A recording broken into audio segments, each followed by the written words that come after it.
听说了吗？这附近有个老太婆在驼背找女儿呢。真的？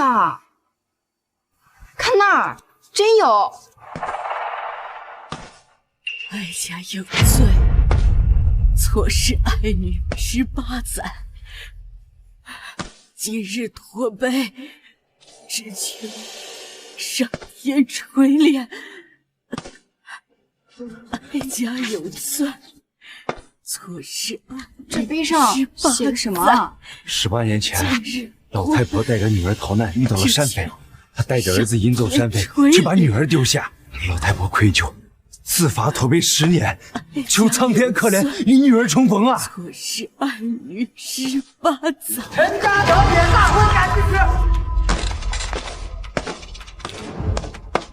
闪开！给我闪开！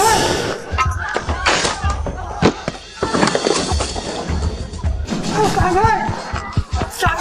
闪开！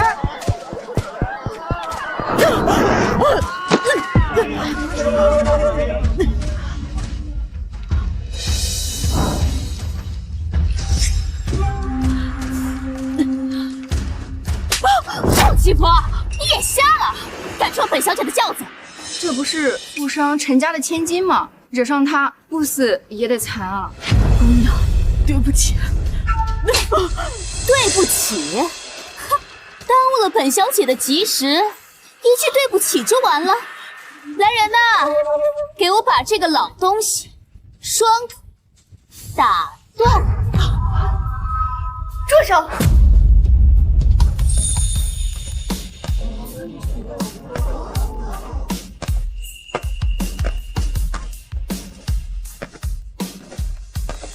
我看哪个不怕死的，敢替这个老东西说话？这不是状元夫人温选出温娘子吗？温娘子呀，你们在干什么？啊，温娘子，今日我大婚，有个老东西啊，撞翻了我的轿子，还跟我顶嘴呢。那，就是这个老东西。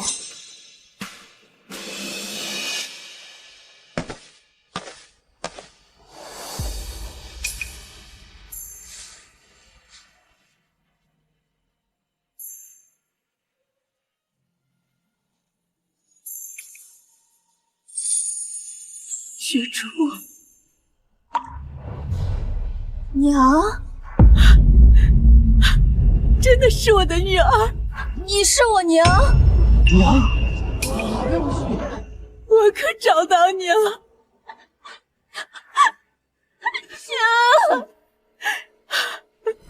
娘。娘，这个老不死的是温娘子的娘。娘，这么多年你受苦了。没有孩子，是娘把你搞丢的，找了你18年，是你受苦了。温娘子，我不知道她是您的娘啊。光天化日，仗势欺人。若不是我恰巧从这里经过，若她不是我娘，无辜老人岂不是要踩到你的头上？温娘子，我错了，我真的知道错了。来人，把他送去京兆府，交送服役处置。四面夫人饶命啊！娘，走。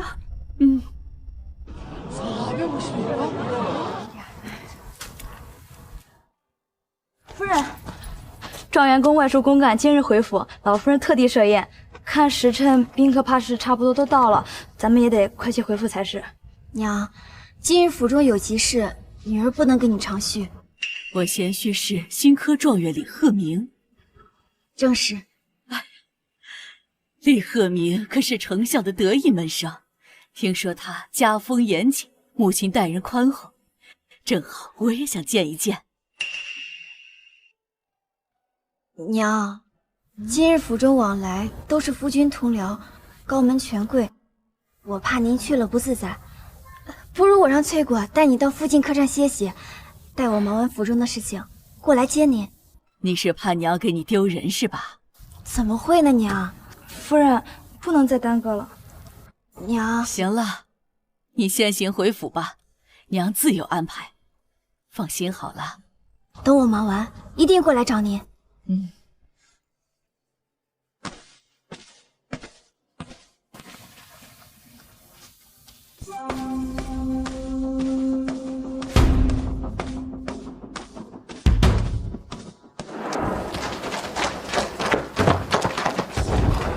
锦衣卫指挥使秦威参见太后。参见太后。都平身吧。谢太后。燕国使臣携国礼前来求和，圣上让我等迎太后回宫拿个主意。哀家听政17年，如今皇上亲政，许多事让他自己拿主意就好，不必来问我了。我已经刚刚找回失散18年的女儿，眼下我只想好好陪陪她。这些年冒充长公主的人不计其数，太后谨慎些才是。哀家心中有数，让皇上拟旨，封我新科状元李鹤鸣为平阳侯，赏金1000两。另外，让皇上亲临状元府，迎长公主回宫。遵旨。什么？母后真的找到长姐了？回皇上，此事千真万确，长公主乃新科状元李鹤鸣的结发妻子。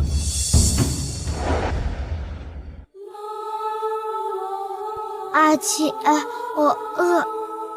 小弟，阿姐给你找到吃的了，你快吃。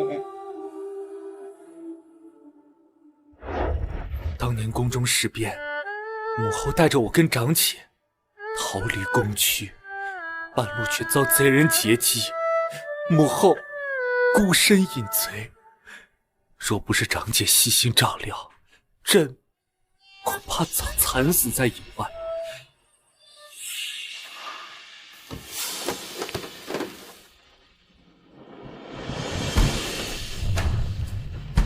即刻小谕百官，李家善待朕的长姐有误，按太后旨意，封新科状元李鹤鸣为平阳侯，赏赐万金，立命3省6部官员随朕接长姐和母后回宫。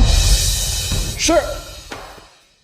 恭喜老夫人啊，令郎高中状元，又得丞相偏爱，今日回京后定能平步青云呐。各位客气啦，我儿今后啊还要仰仗各位大人多多照料呢。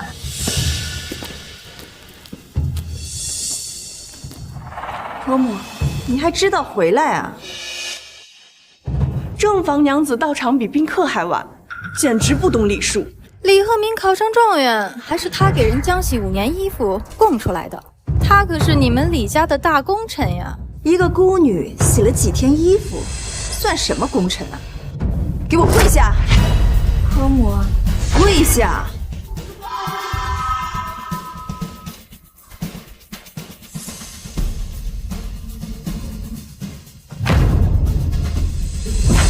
当众失礼，毫无家教。今儿个就替我儿好好的罚罚你，也让人看看我们状元府的家风。来人，我在李家5年，没有功劳也有苦劳。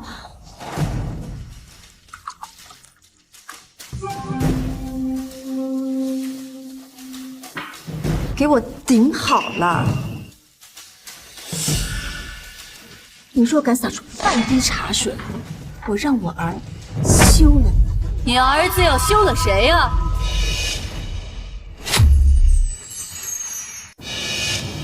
哪来的乞丐啊！来人，把这老东西给我赶出去！啊，别！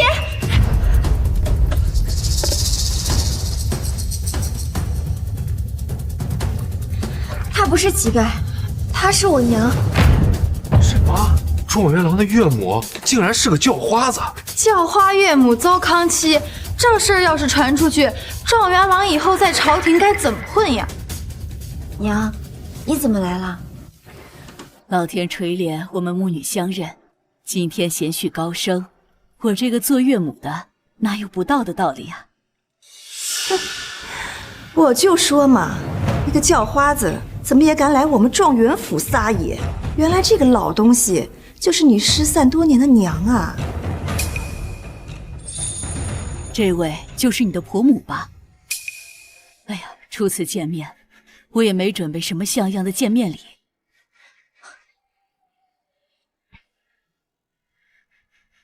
这玉镯是当年和先帝订婚时太上皇给的。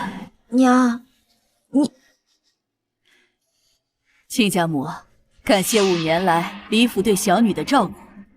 第一次见面，小小玉镯不成敬意，还望亲家母收下。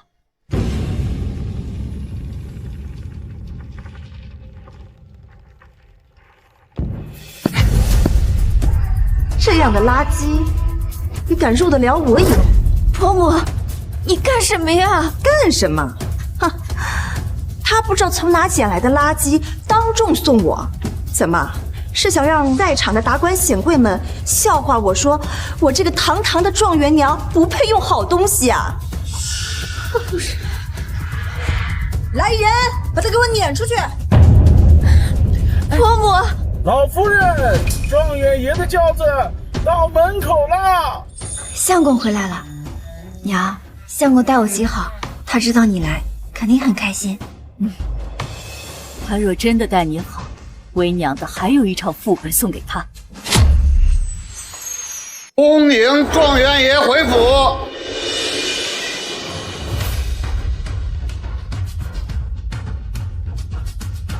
相公回来了。雪初，我不在的这段时间，家里家外都由你操持，娘也都靠你照顾，真是辛苦你了。这位是？这是我娘。娘，这就是我的相公，新科状元李鹤鸣。我跟你说过多少遍了，今日回营宴来的都是我官场同僚，让你这个要饭的娘别来碍眼，你是听不懂吗？相公，我跟我娘已经失散了18年。是我官场的声誉重要，还是你娘重要？不是，是……行了，今日是大喜的日子，就算是路边的2条野狗，我也会给口吃的，更何况你娘呢？一会儿让她少说话。李郎，怎么还没人迎我进门啊？这不是丞相顾为言的庶女顾以堂吗？她难道跟李鹤鸣？这位是……堂儿，家里人不懂规矩，让你久等了，我亲自来扶你。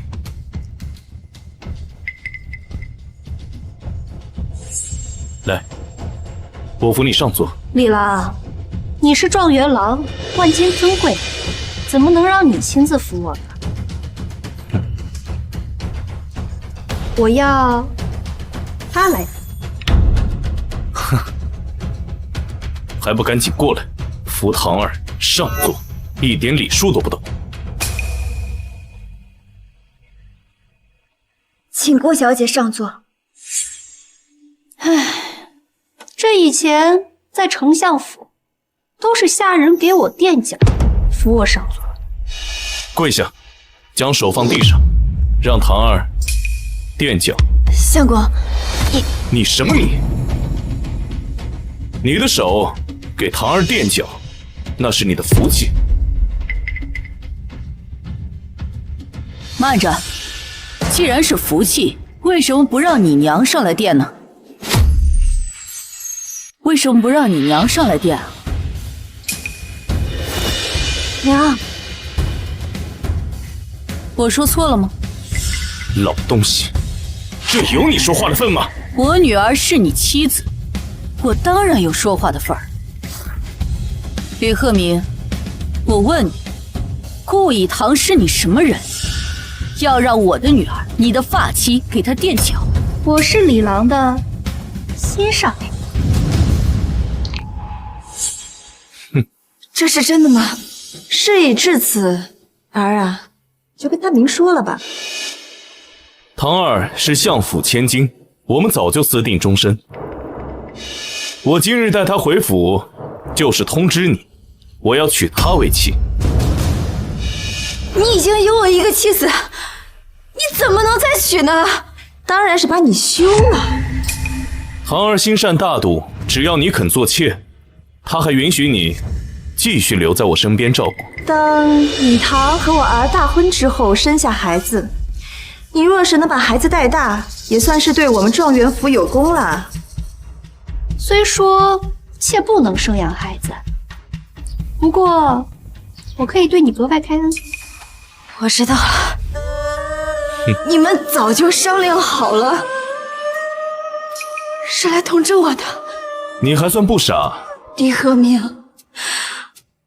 我嫁给你5年，为你制衣浆洗，供你考上状元，没有我，就没有今天的状元府。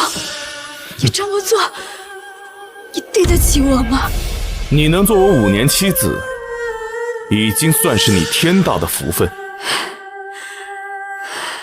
马上签了这份休书，我和唐儿不为难你。好一个家风严明！今天我若不是亲眼所见，我真的是不敢相信我的眼睛。娘，不用再说了。连你女儿都让你闭嘴，你还想说什么？李鹤鸣，这个你应该认得吧？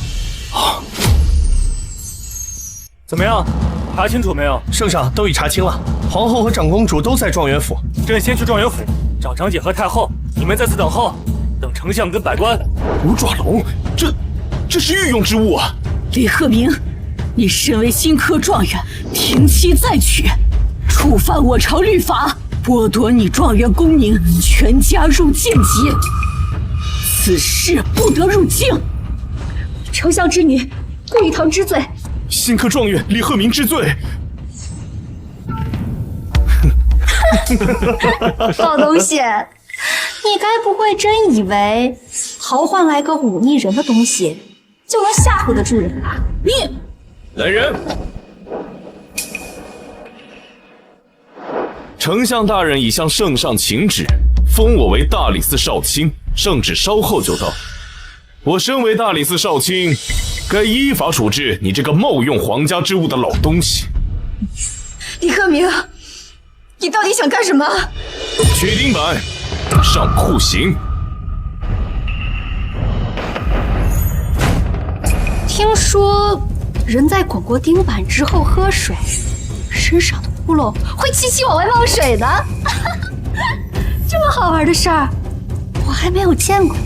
学初，我再问你一遍，这休书你签还是不签？我不签。让这人滚钉板！学叔，拦住他！放开我！放开我！李鹤鸣，你身为新科状元，竟然为了取悦一个小妾，苛待你的发妻，你就不怕皇上下旨，让你们满门抄斩？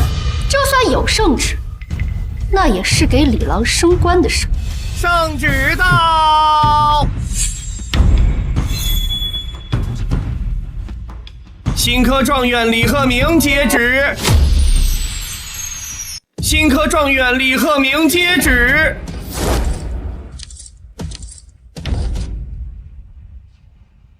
奉天承运皇帝诏曰：新科状元李鹤鸣至今明理，文成锦绣，赐封为平阳侯，赏黄金10000两。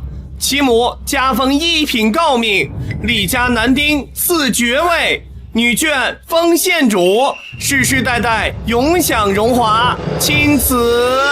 平阳侯，我儿被封为了平阳侯，这肯定是我爹向皇上求来的。温雪初，你听见了没有？唐儿高门贵女，我跟她在一起，前程锦绣。还不接旨？臣李鹤鸣接旨，叩谢皇恩。公公慢走。恭喜恭喜啊3品的侯爵，看来丞相还是器重状元郎的嘛。老东西，你刚才不是说圣旨要灭我李家满门吗？我怎么就封侯了呢？都是我的错。现在知道错了。是我没看清你们李家的嘴脸，就赏了你们这场富贵。娘，我方才不与你计较，是给李郎3分。这圣旨分明是我爹向皇上求来的，与你有关系。来人，将这老东西和这贱妇一起滚钉板！娘！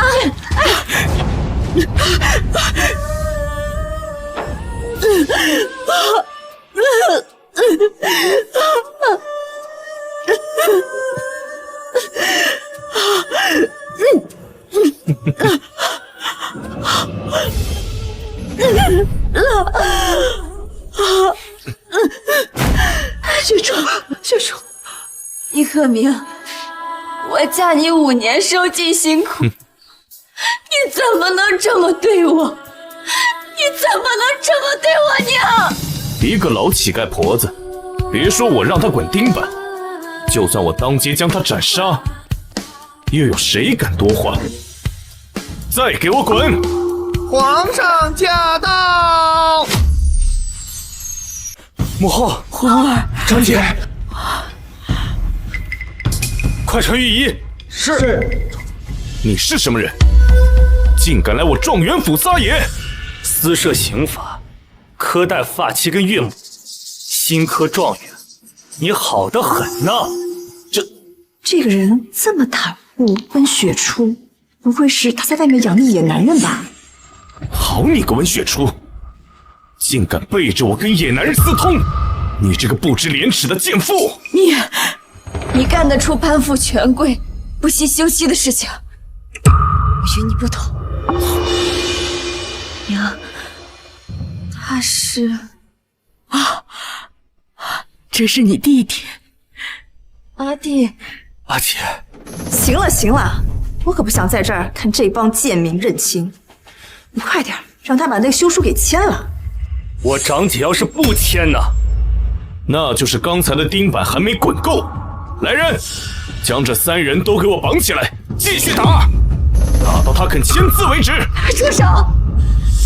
娘，是我遇人不淑，让你跟着我受委屈了。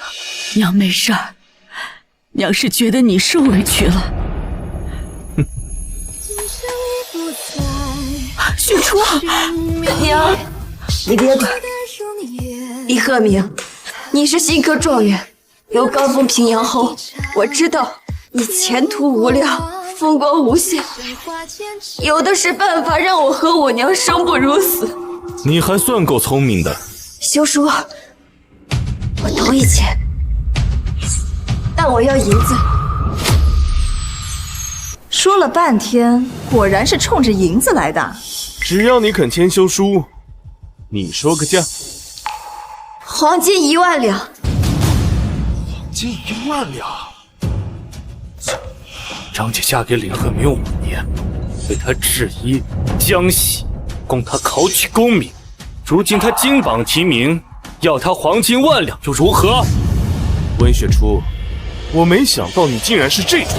大婚5年，府里的一针一线，全都是由我置办的。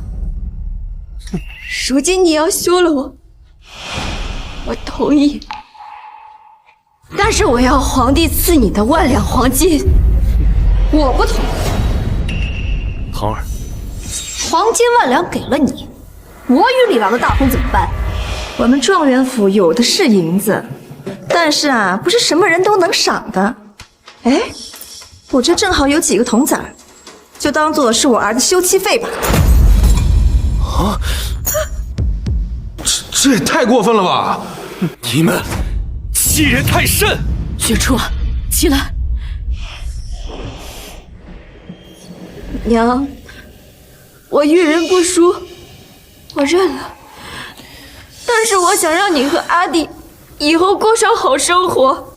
娘明白，你放心，娘今天一定给你讨个公道。李鹤鸣，我再问你，你果真要休了我女儿，绝不后悔。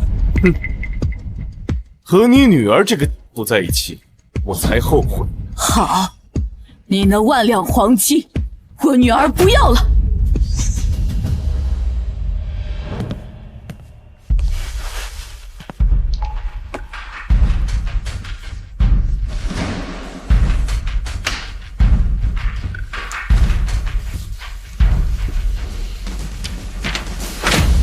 把这个签了。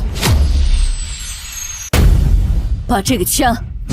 修夫，今有新科状元李鹤鸣，取我儿温雪初5年有余，金榜题名，抛却糟糠，德行缺失，难以为亲。娘，雪初，你心太软，今天就让娘替你做主。李鹤鸣，这个修复书你签还是不签？哼，新科状元要被休了。当众休状元，这老太婆真不怕死啊！反了反了！你怎么敢让你女儿休了我儿子？你算个什么东西？我是谁，你很快就知道。快签！老东西，失心疯了吧？失心疯！你停妻再娶视为不忠，殴打岳母视为不孝，私设刑罚视为不仁，抛弃发妻视为不义。如此不忠不孝、不仁不义的丈夫，我长姐为何不能休？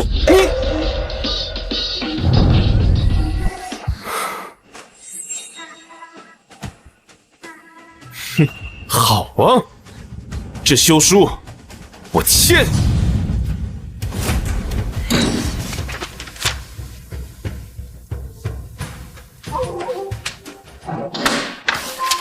拿着休书，带这老东西滚！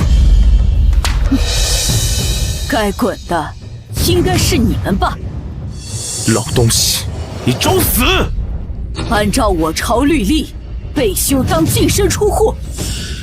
这状元府的一草一木，都应该是我女儿的，就连你们家的一个铜板，都是我女儿的，所以该滚的是你们。臭要饭的，你说什么胡话呢？哼，我女儿身份尊贵，却在大好的年华浪费在了你们李家，所以你们必须付出天大的代价来弥补。我算是听明白了，就是惦记着要银子呗。说的那么冠冕堂皇，原来还是离不开一个银子呀！想要钱是？哼！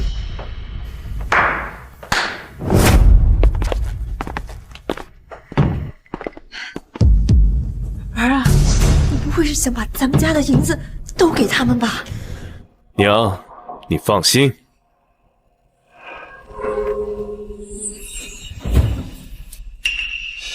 李鹤鸣，你这是何意？何意？这你还看不明白吗？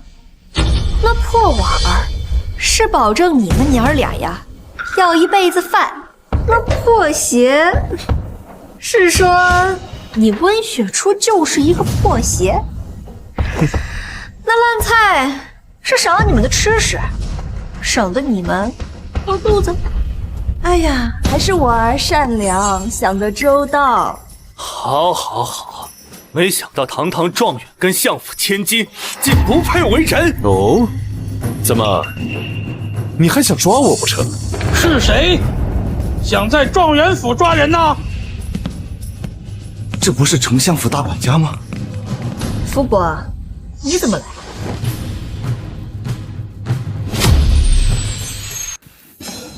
王管家怎么在这？一定是替丞相恭贺平阳侯和顾小姐喜结连理的。王管家大驾光临，有失远迎，还请恕罪。在下禹州太守，见过王管家。在下太仆寺卿，见过诸位。不敢，不敢，不敢，不敢。哼，区区一个相府的管家，竟得当朝的官员如此的追捧，看来皇上的前朝是该清一清了。状元郎，他是你府上何人，敢对本官如此狂吠？王管家息怒，息怒！老东西，你敢在王管家面前大言不惭，还不赶紧让你这乞丐娘跟你一起跪下，求王管家恕罪？就他配得上我女儿一跪吗？娘，咱们走吧。走？哼！状元郎，她就是你那个不肯签休书的糟糠妻啊！正是。贱妇！迟迟不肯签下休书，是要让天下人耻笑我相府千金只配做外室吗？抹黑相府，罪该万死！来人，把这3个给我绑了！是，我看谁敢！老东西，你敢拦我？你以为你是谁呀？普天之下，莫非王土；率土之滨，莫非王臣。你说我是谁？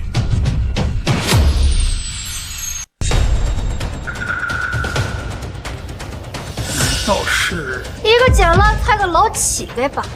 哼，他们不认得，这个你总该见过吧？受命于天，既寿永昌。这是传国玉玺。见玉玺，如见圣上。恭迎圣驾。哎，那老东西怎么会有传国玉玺啊？儿啊，他不会真的是宫里的人吧？我听说当今太后刚刚找到了自己失散多年的女儿啊，难道不会？好大的胆！你们居然敢私刻传国玉玺，空印出来招摇撞骗！王管家，你是说这印是假的？宫中和这不年龄相仿的人只有太后。自从圣上亲政以来，太后就微服私访，寻找当年失散的长公主。能拿出来传国玉玺的人，只有太后和圣上。哦，哼，太后尊贵，岂会沦为乞丐？所以这印定是假的。来人，是，把这3个给我绑了！你们要干什么？放开我娘！你们真的是不怕死吗？死！你们3人捏造空印，乃诛九族的死罪，给我打！娘！林统领，快坐，快坐，请。太后有旨，在状元府设宴，准备迎回长公主。圣上已经亲临了，想必丞相也该带百官前往了吧？正是。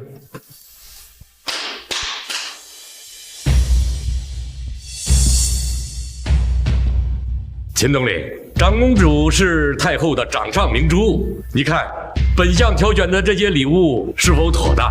这应该问太后。秦统领，满朝文武谁不知道你是太后的心腹之人？此事我只说与丞相一人知晓。太后与长公主分别18载，太后心中十分愧疚，所以长公主乃是太后之逆鳞，更是太后之软肋。相爷讨好不成倒是小事，若是不小心得罪了长公主，那便是洪水滔天，九族俱灭呀！明白明白。方才压着百官不让打扰太后、皇上和长公主见面，看时辰已到，现在就让百官前往。好，丞相，末将先行告退。来人啊，召集百官，随本相参见太后和长公主。丞相，一个丞相家的奴才，竟敢鞭挞当今的皇上和长公主！你刚才说什么？你说他是皇上？如何？你怎么不说你是当今太后呢？那温雪初就是长公主了。敢对太后、圣上、长公主不敬，你们3人万死难赎其罪。疯婆子，我要是你的话，就赶紧叩首求饶。求饶？太晚了，王管家。小姐，你放心，像此等人，我肯定让他们付出代价。诸位官爷，依照当朝律法，他们该当何罪，该用何刑？冒充太后圣上，当是死罪，当诛九族。林鹤鸣，我与你夫妻多年，你竟然要诛我的九族！你若早先签了休书，成全我跟唐儿，又怎会有灭门祸事呢？雪初，别怕。老东西，死到临头了还敢嘴硬！王管家，我看不如请刑部大人将这老东西的九族全部搜查过来，一一诛灭。李鹤鸣，我问诛九族是哪九族？临死之前，本状元再给你长长见识。所谓九族，便是父族4、母族3、妻族2矣。那我再问你，这九族包不包括你？包不包括你娘啊？疯婆子，你找死！王管家，还等什么？还不赶快将他们斩首示众，以示众听！将他们斩首示众！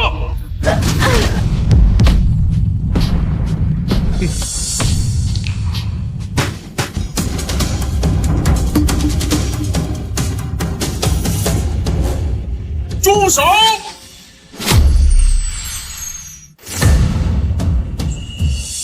吏部尚书陈大人到。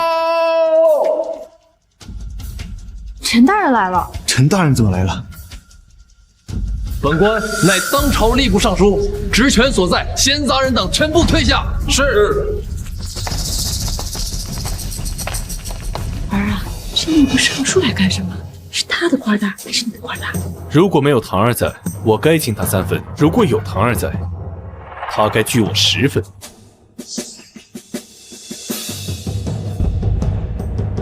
不知吏部尚书驾到，有失远迎。快看！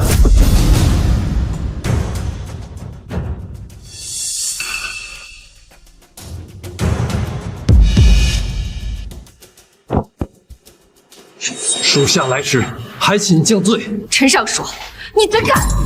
你身为吏部尚书，应该上跪圣君，下跪百姓，你为何跪着3位重犯？你可知错？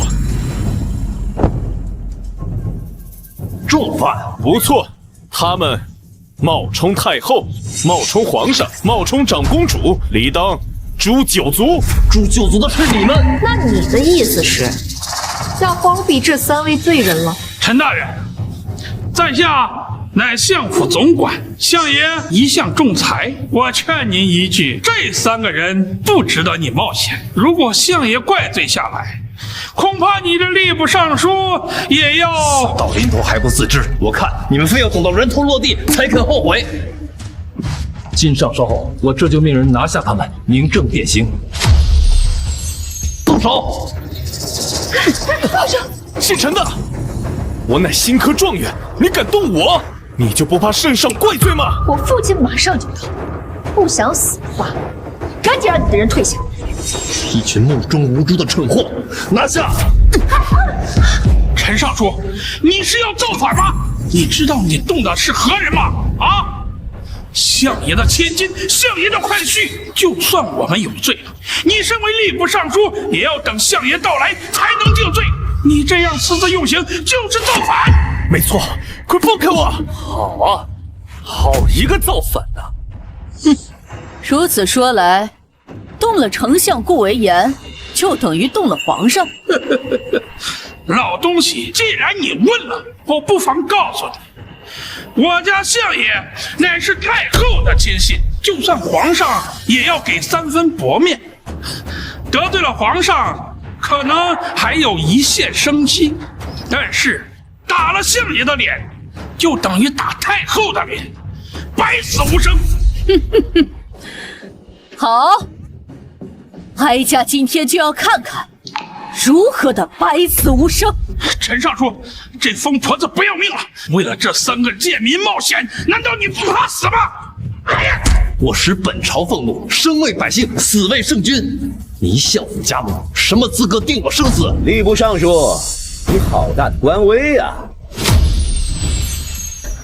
哥，放开我！兄长来了。娘，阿弟，他是丞相的长子顾钱，我们可惹不起相府。我不希望你们为了我而有危险。长姐，你把心放肚子里，今日有我和娘在，定护你周全。没错，我今天要看看他们究竟还能干出什么忤逆之事？就是你3个贱民，就要把我相府的千金就地正法？没错。你敢？你一个尚书，敢与相府作对，也不掂量掂量自己几斤几两？兄长，陈大人这么做，分明是没把相爷放在眼里，可见岂有二心，应当场斩杀，以扬相府之威。来人呐，把脖子洗干净，本公子要亲自砍了。谁敢？老东西，你也想凑热闹？那正好，送他一起上路。别动我娘！你就是温娘子啊？想让你娘这个老东西活命？可以啊，随本公子去里屋详谈。走开！我就喜欢你这种为人妻的小娘子了。贱妇，顾公子看得上你，那是你的福气，还不赶紧滚回房间，为顾公子叠被铺床。小娘子莫怕，本公子会好好疼你的。走开！老东西，你找死啊！原本还想给顾为颜留个丞相的颜面，哼，看来顾家不要，那就别怪哀家不客气了。来人呐！属下在。上龙袍！哀家要让他们今天死得明明白白的。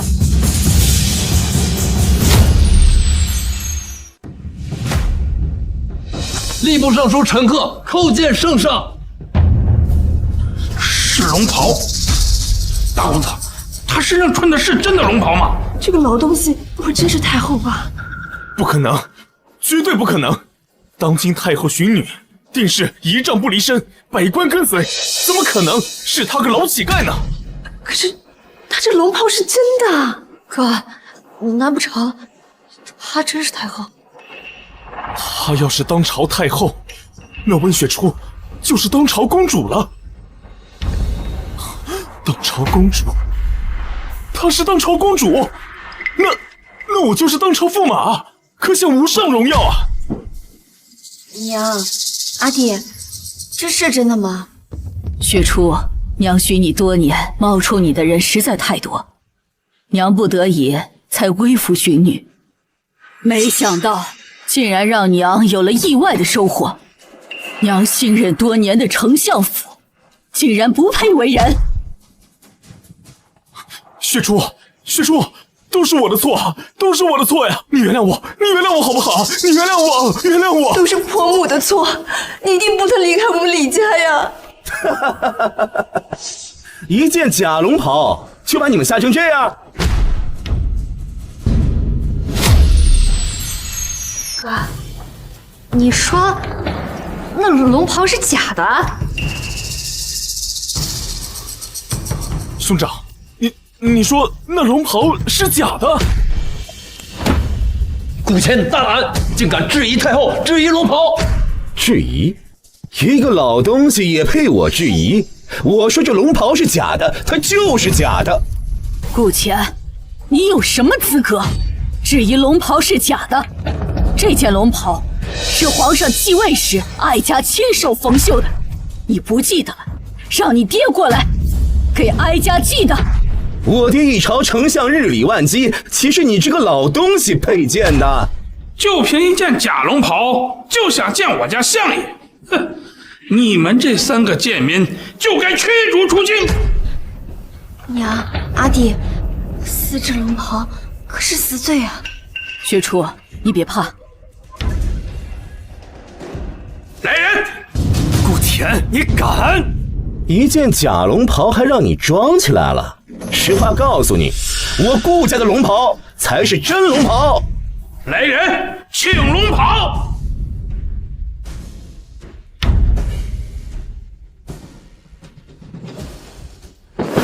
睁大你们的狗眼，给我看清楚，这才是真龙袍。私制龙袍，顾贤，你要造反吗？造反？失败了才叫造反，成功了那叫起事。好，哀家今天就要看一看我朝究竟是丞相大，还是哀家和皇上大。快，方才收到小女烟花，怕是太后有要事召见，再快点儿。好啊，我爹一会儿就到，到时候让你们3个贱民瞧瞧，到底是你们3个贱民大，还是我爹的丞相大？老东西，早让你女儿签了休书，就没有这些事儿了吗？温雪初，你还不赶紧乖乖的服侍好相府公子，兴许还能饶你们一条命。我嫁你5年，洗衣做饭，伺候公婆，从未懈怠。我到今天才看清楚，你到底是个什么样的畜生。行了，别再装了，拿了2件仿制的龙袍，这种刁民，还想冒充公主不成？李鹤鸣，你说龙袍是假的，你有何证据？这证据？来，不用状元，本公子给你证据。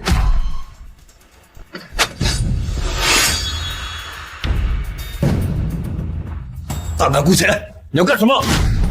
尚书大人，你紧张什么？听闻太后贴身穿的金丝软甲，百刀不入，百剑不穿。我倒是想看看是真还是假。你想被灭门吗？金丝软甲有又如何？没有又如何？若是有，那就是我错认了太后，我马上让人请出龙头铡，当场以死谢罪。若没有，如何？若没有，我就把你们的肉一片一片的给剐下来。来人，上龙爪！娘，这太冒险了。儿啊，不用担心，娘不会有事的。老东西，你不会以为我不敢砍吧？尽管砍！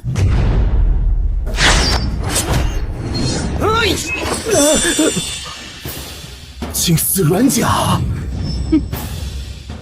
这是百刀不入的金丝软甲。这真的是金丝软甲？那他就是当朝太后了。他就是当今圣上了。完了，全完了！我们李家9族不保，就怕连10族也要魂飞9泉了。收了你们，脏了哀家的手。等下顾为言到了，他自然会收了你们。母后所说，便是朕心中所想。顾家、抄家诛10族，李家同样如此。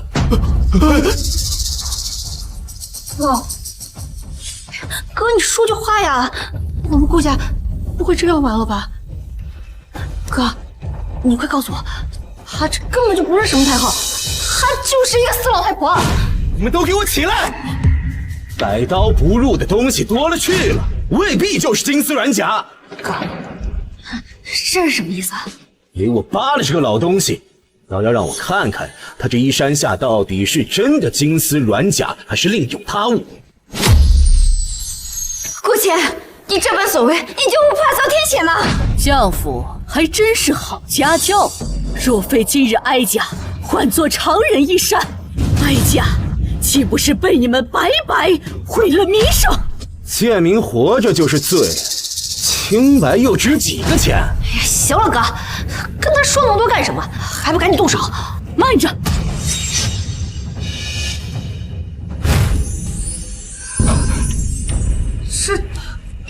真是金丝软甲！睁大你的狗眼看清楚，哀家贴身穿的这件是什么？太后，您真的是太后？太后千岁千岁千岁！顾浅，我问你，身为丞相之子，黑白不分，那如何？该死！作为丞相之子，调戏长公主，那如何？该死！该死！身为人臣，自造龙袍，意欲造反，该如何？该诛9族！来人，上龙头铡！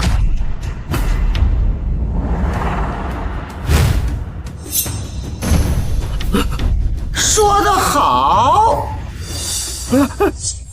是谁要用这龙头铡杀了我干儿子呀？这是外务总管。外务总管，皇上幼时便是由外务总管照看大的，可以说深受皇上喜爱，在朝廷内的地位也仅次于我爹。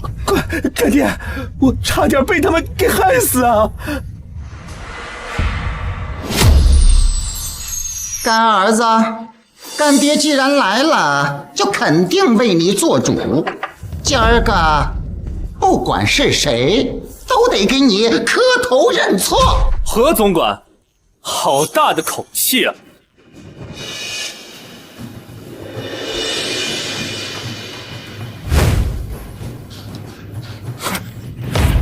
大胆！当朝圣上的龙袍被贼人所窃，竟然穿在你的身上！来呀，抓住这个窃贼！干爹，你自幼在宫中，一定见过皇上和太后吧？咱家虽然没有见过圣上和太后，但是看这3个贱民的模样，也不是宫中的贵人。动手！狗奴才！皇上5岁的时候，我命你去给先帝守灵，你不认识皇上，哀家不怪你。难道你连哀家都认不得了吗？你是太后？狗奴才也想有后，竟然在外面认了个干儿子！你放肆！混账东西！咱家不过是戏瘾犯了，陪着你们这几个贱民演上一出，你还真把自己当皇帝了？总管大人，那这到底是怎么回事啊？太后微服寻女，那是多年前的事儿了，已经不是什么秘密。近来这宫中常有长相相似之人冒充太后，我看这几个贱民就是其中之一，还敢私带龙袍，罪当死！哼，原来如此啊！老东西，你要是早点杀了我，兴许还有一丝机会。现在该死的是你们！你来啊，把这几个贱民给我拖入龙头铡！蠢货，知道你在干什么吗？哼，咱家当然知道。我说太后怎么会这般是你？算我倒霉，娶了温雪初这个。总管大人，我看还是赶紧将这3个民尽地正法。我早就看这个妇不是个好东西，若不是我们刚刚休了温雪初，不然咱们家还要受牵连。干爹，尽快人头落地，我们都安心呢。你急什么？你不是最喜欢人妇吗？我看这个贱妇的模样就有几分姿色。还是干爹疼我呀！哥，这温雪初假扮长公主，万一你和爹受到牵连怎么办？牵连？太后不在朝中，皇帝弱冠，整个朝野都是爹说了算，整个民间都是我顾家说了算，留个洗脚奴怎么了？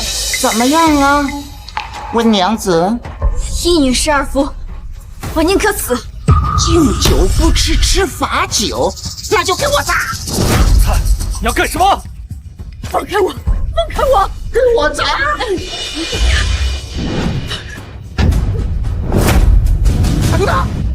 干爹，早点人头落地，我们都心安呐！你大家滚一边去！你起开！起开！您这脖子上的印记，当初就该挖出你这对眼珠子，为大顶子！啊！傻！干爹，你这是干什么？太后，她以前养的爱犬就叫大顶子。您真的是太后主子？现在都什么时候了，还分不出真假吗？太后，奴家终于找到你了。干爹，这颗痣当真太后独一无二？是呀，何总管，和冒充太后都一模一样，这一颗痣也不足为奇。何总管，你可千万不要被他给蒙骗了。为什么？干爹，干爹啊！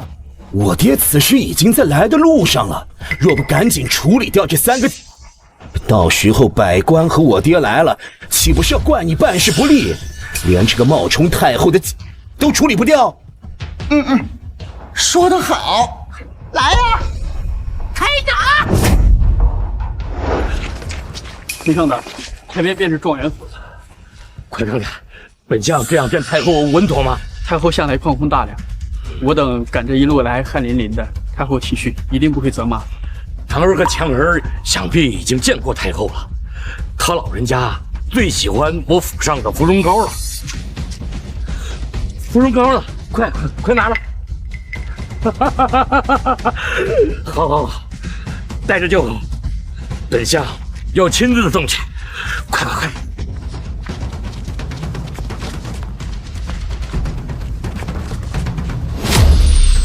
是不知道你在干什么？做什么？当然是送你们这几个贱民上路了。说得对，这3个人早就该死了。总管大人，我看夜长梦多，还是赶紧将他们行刑，免得脏了丞相大人的眼。状元爷说得对。对不起娘，是我连累了你。雪初，起来。若是你娘也被这帮狗奴才给蒙蔽了，老天还有眼，绝对不会让哀家和一双儿女遭遇横祸。行了，本总管也算是做了善事儿，让你们几个贱民在临死之前又多说了几句。还有什么话就赶紧说，等一会儿人头落地了，那可就没救。你塞！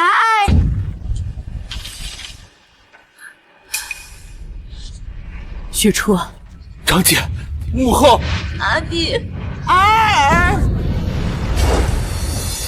娘，对不起，你找了我18载，受尽苦楚，到头来还要我连累你，跟我一起死。雪初，不要怕。娘，别说了，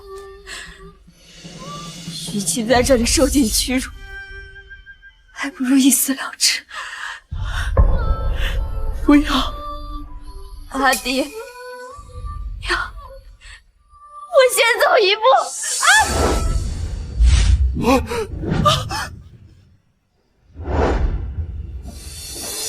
皇姐，雪初，丞相到。丞相顾一言携百官拜见皇上，拜见皇太后。爹，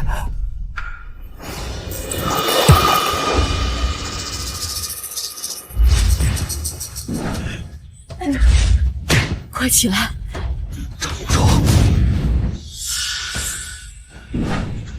罪臣救驾来迟，罪该万死，罪该万死！丞相大人不死，都把我们母子3人逼到如此境地。你要是死了，哀家的九族是不是还要给你们顾家陪葬啊？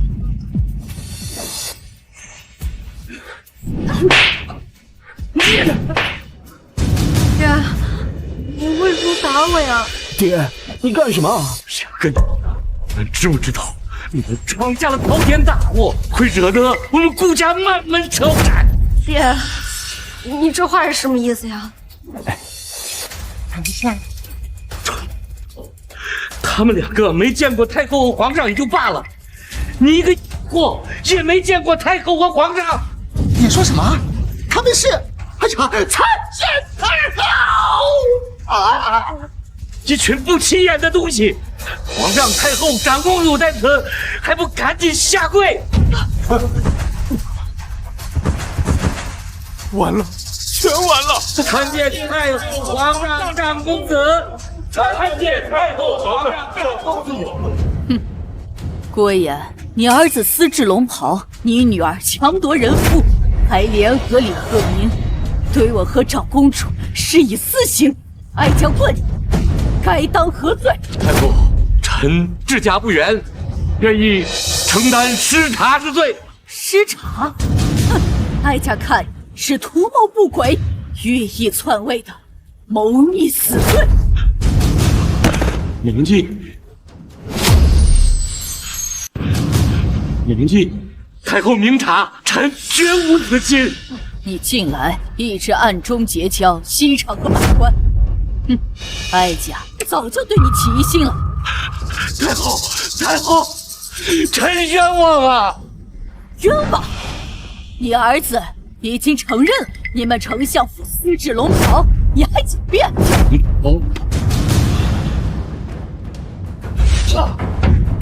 孽障！你怎么敢？顾威言，该如何呀？臣请死。好，来人！臣在。传哀家懿旨，顾威言剥夺丞相一职，顾家满门入监禁，驱逐出境。是。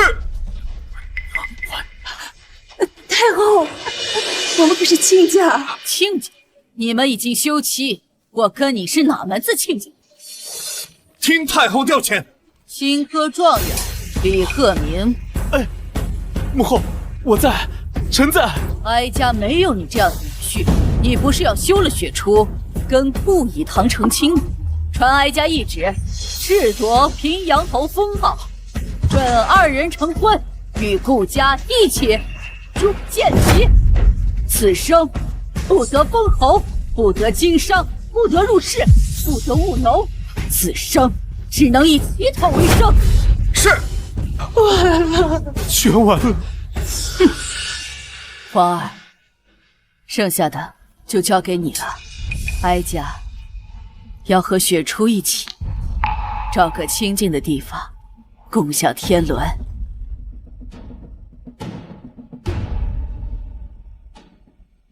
恭送太后和皇姐。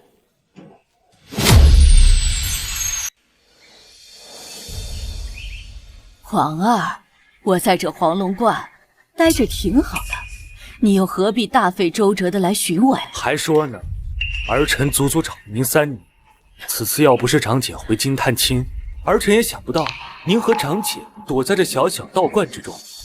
此次儿臣巡视江南，正好来探望母后。你又不是小孩子了，如今已经完全能够亲政，自然不需要我这个老太婆。我就跟雪初啊，找这么一个清静的地方过过日子。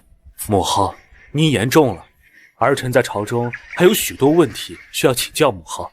再说了，母后风华正茂，我们走在一起，外人根本看不出来我们是母子。你呀，还是我的小如意，会哄母后开心。好久没有人再叫过儿臣的乳名了。手气真背，姐姐给的钱又说。话说姐姐是容妃，怎么每次就给我这一点钱？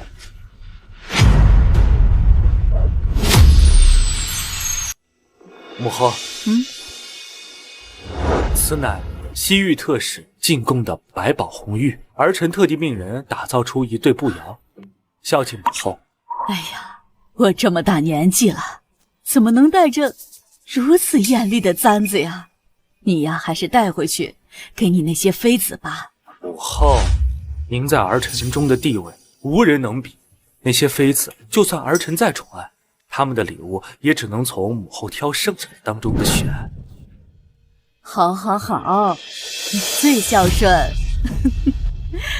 对了，母后，此次儿臣巡视江南，从后宫中带了一位妃子，也将她安置在了这黄龙观中，有机会介绍给母后认识。儿臣想立她为后，正好让母后长眼。只要是我儿喜欢的，哀家都没有意见。妃子取色，皇后取贤，不知道他品行如何呀？容妃知书达理，性格更是温婉贤淑。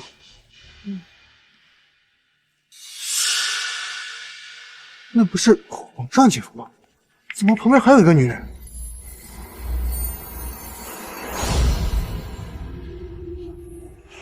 这什么破地方，热死了！要不怎么住嘛？姐，出大事了！毛毛躁躁的像什么样子？这让皇上看到了，又要怪本宫叫人不淑。姐，你听我说，我刚从赌坊出来，什么？你又虚赌了？本宫怎么告诉你的？就是不听。我为你花了多少银子啊？姐，你听我说，我是想说，我看见皇上跟一个女士举止十分亲密。胡说！你姐姐我现在独宠后宫，3000宠爱于一身。再说了，那些个都被我收拾得服服帖帖的，谁会跟我勾引皇上啊？而且皇上这次下江南只带了我一个人，哪还有别的女人？哎呀，那个女人我在宫里没见过，而且她还这样摸皇上，皇上还乐呵呵的。你说的是真的？这皇上平日里对我怪会有架子，怎么在外面如此亲密？哎呀，你看的真的，肯定没错。哼，皇上要下江南，还一定要来这个破道观，原来藏了个狐妹子。姐，皇上说要封你为皇后，这中间不会出什么差错吧？我要去会会这个狐狸精，赶快带路。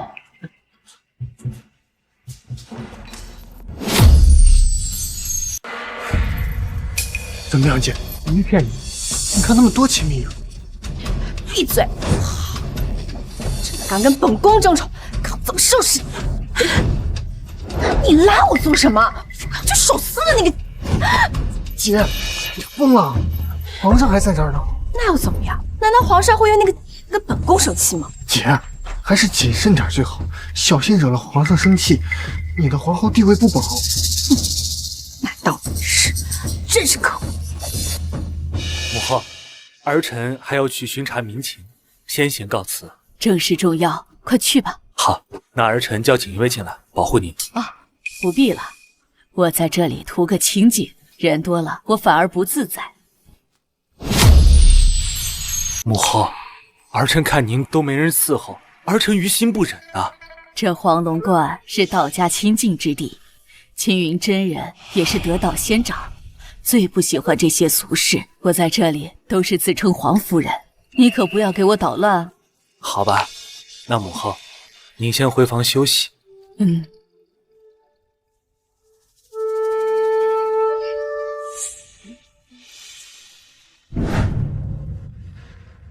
苏州刺史郑天泽参见皇上。您身谢皇上。正好要去苏州城内巡查民情，你去安排一下。遵命，臣现在就陪同皇上一起巡查。糊涂！你若跟朕一起去，朕还能看到真实的民情吗？是，皇上教训在这。这样，观中住着一位贵人，对朕十分重要，你在此暗中保护，不要轻易出现。遵命。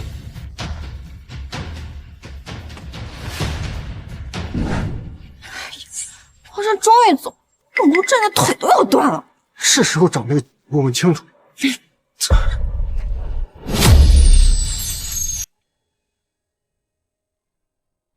我儿如意已经成长为一代明君，哀家也算对得起先帝的嘱托了。如今只剩为皇儿册封好皇后，待他们有了太子，哀家也就没有遗憾了。等下见到容妃，哀家把这册封皇后的圣旨给她，当做礼物，我想她一定会很开心的。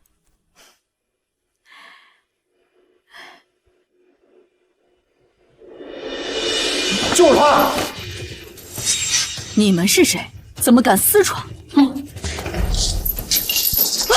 你还有脸问我是谁？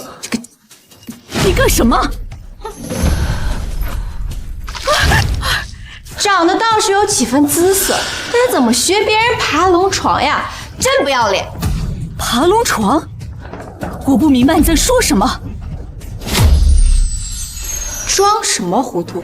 我问你，今天你有没有和皇上勾肩搭背、搂搂抱抱的？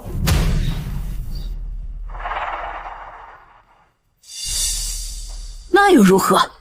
那又如何？你是什么身份呀？谁给你的胆子这么做的？姐姐，听他说话的口气，好像跟皇上的关系不一般呀。我们今天来找他算账，要是让皇上知道了，不会迁怒我们吧？不一般，不一般，怎么连在后宫一个名分也没有？名分？哎，藏在这个破道观里，看来皇上对你也没有怎么上心嘛。哼，说不定呀，皇上只是把你当一个玩物一样养着。你叫什么名字？哼，他们都叫我皇夫人。京城中有姓皇的名门贵族吗？没听说过，好像有一个姓黄的县令。哼，就是一个县令的女儿，那我也没有什么好怕的了。我爹可是翰林学士，你这种身份连给我提鞋都不配。难怪皇上不给你名分，你这属实不上得台面。你这个，给我听好了，以后给我离皇上远一点。哼，我离皇上的远近，好像不是你说了算的。哎呀，你还敢跟我炫耀，气死本宫了！小程，给我收拾这个！哼，没问题，老子专打女人。你要干什么？干什么？老子今天好好教教你规矩，让你知道，你这种下等人不要妄想染指不属于你的东西。光天化日之下，你敢动手？还有王法吗？王法？我爹是翰林学士，深受皇上信任。如今我宠冠六宫，连皇上都对我百依百顺，所以我想做什么就做什么，想收拾谁就收拾谁，因为我就是不凡。啊？难道你就是容妃？既然知道我的名号，还不赶紧跪地求饶？怎么回事？皇儿明明说容妃知书达理，性子温婉，眼前这个泼妇哪里符合？容妃，你可能误会什么了。其实我是……姐，你看这是什么？这是……姐，他竟然有一指！你到底是谁？难道皇上没有告诉你吗？哀家是太后。太后，姐，我们闯祸了，我们完蛋了！蠢货，你还真被他唬住了。他怎么可能会是太后啊？你这么年轻还敢冒充太后？如今太后可是皇上的生母，你以为会信你的鬼话呀？我说的都是真的。刚才在你们闯进来之前，我正在写封你为皇后的懿旨。不相信，你们就打开看一看。小程，打开看看。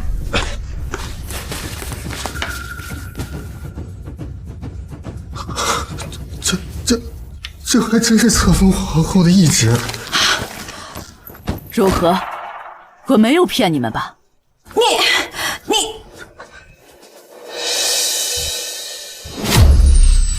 这是哀家亲手写下来封你为后的懿旨，现在可以证明我的身份了吧？你是太后？没错，不知者不怪。容妃，哀家不会怪罪于你。放肆！你这是干什么？我让你假冒太后，好大的狗胆！怎么会是假冒？那懿旨……哼！你说这个，你明知道这懿旨上名字受损，还说是给我的，你真以为本宫这么好骗？我怎么会知道他污损了？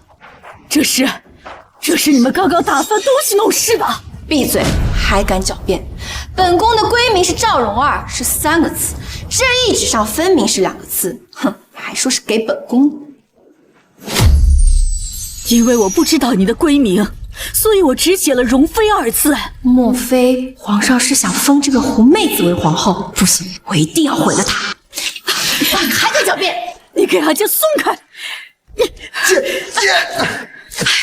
赵成，你干什么？你没看到我在收拾这个吗？姐，你冷静一点。你想一想，万一皇上要封她为皇后，那么她在皇上心中地位一定十分重要。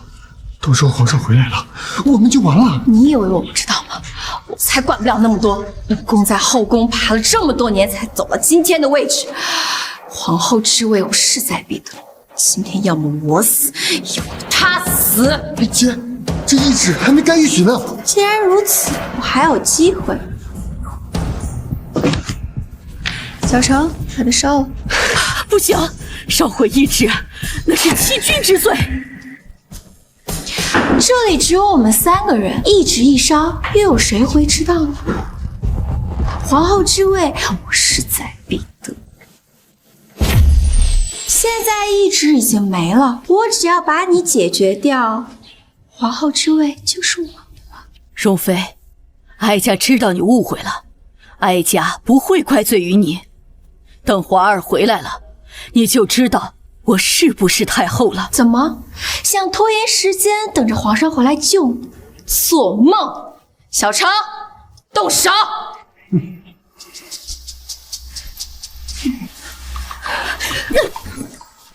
臭婆娘，你敢打我，老子打死你！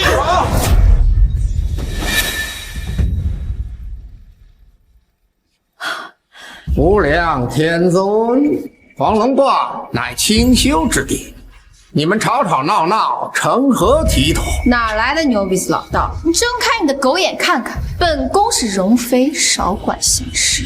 老子拳头现在正热，臭道士，你要是敢多管闲事，老子连你一块儿打！放肆！臭道士，你有点本事在身上。我姐可是容妃娘娘，你不怕我们拆了你这臭道观吗？你们姐弟2人还真是放肆！青云真人乃是得道仙长，德高望重，连皇上都要敬他3分。你少吓唬我了！你以为我怕他？姐姐，这臭道士有些本事在身上，我们讨不到便宜。要是皇上回来了，他趁机告我们的状，我们就得不偿失了。可恶，是另找机会。不好意思，道长，我们和这位皇夫人有些误会，现在就离开。哦，稍后贫道会在前殿开坛，各位香客可以前去观礼烧香。我们黄龙观的香火在江南一带是最灵验的。哦，是最灵验的，那都要去试试。我们走。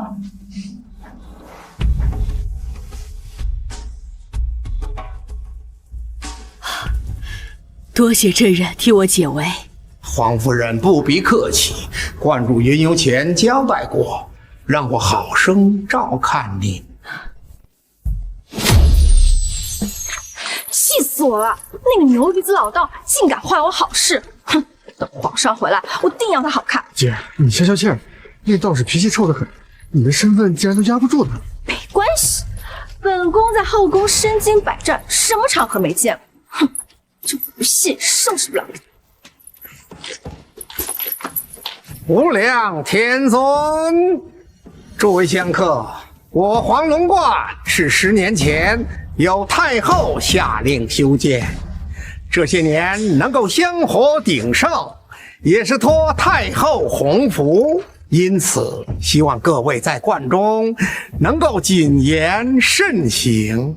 原来这黄龙观是太后下令修建的，难怪这个臭道士胆子如此之大。姐，你怕什么？你马上就是皇后了，以后也一定是太后啊！有道理啊，就不错。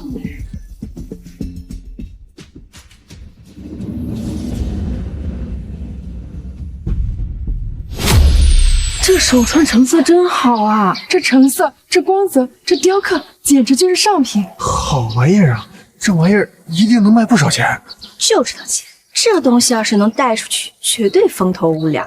此物是观主托人送回来，专程献给住在观中的一位贵人。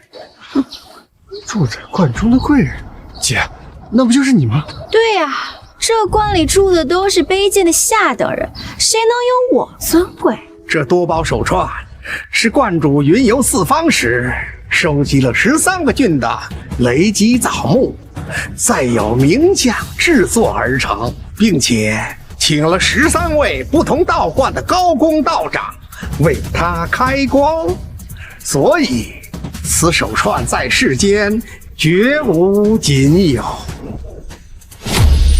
什么？雷击枣木乃是神木，这一颗珠子便已是千金难买。这小小的手串竟然集齐了来自全国的13颗珠子，好大的手笔呀！何止呀，这雷击枣木还算好找，但高功道长一般都与你山连，观长一下能找到13个高功道长开光，这手珠啊，一定是拥有通天的夫人。不知这手串会送给何人？你这臭道士还算懂事儿，知道拿他手串来讨好本宫，那我便饶恕你刚才的大不敬。这是谁呀？好大的口气啊，应该是个大人物。你们这群乡巴佬给我听好了，这位是当今皇上最宠爱的容妃娘娘，以后的皇后。竟然是容妃娘娘，拜见容妃娘娘。哼！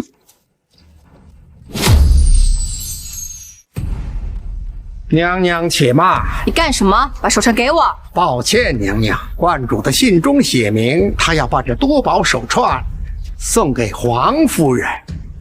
什么？送给他？你没搞错吧？观主有心了，这手串我甚是喜欢。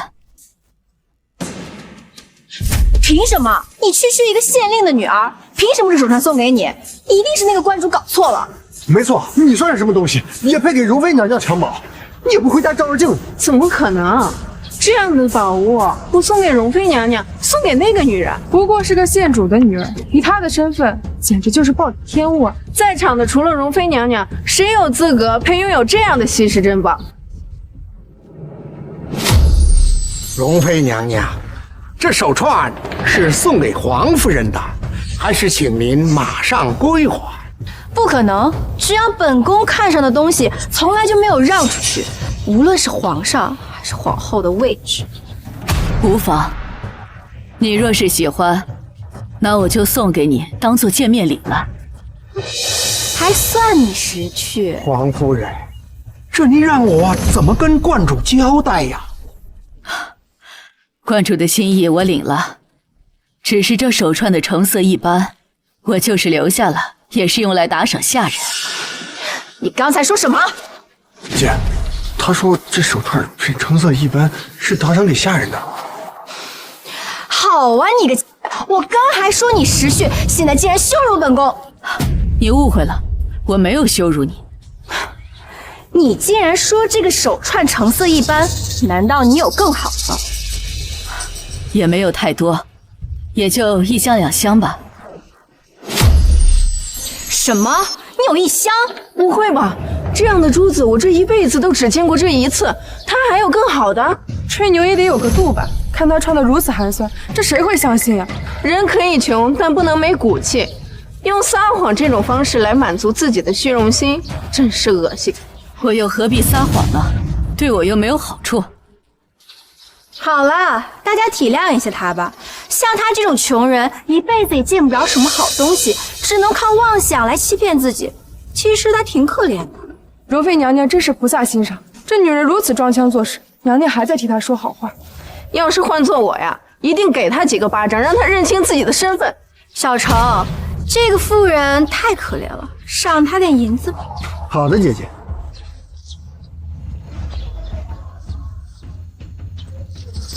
村妇还不赶紧跪下来谢赏！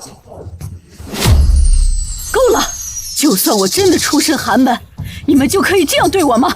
当然了，这世道就是如此，有钱有势就是可以为所欲为。你有意见吗？你这么仗势欺人，怎么配得上母仪天下的皇后之位？你算什么东西？你还真把自己当太后呀？这皇后之位是你说给谁就给谁的吗？好了，两位，开坛仪式即将开始，还请保持安静。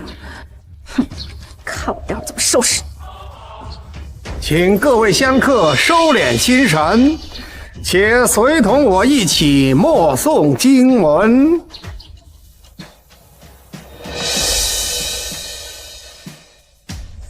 诵经真是够无聊的，还是读房有意思。老子必须去把输的给赢回来。但是姐姐不可能再给我银子了，这可怎么办呀？哎，有了！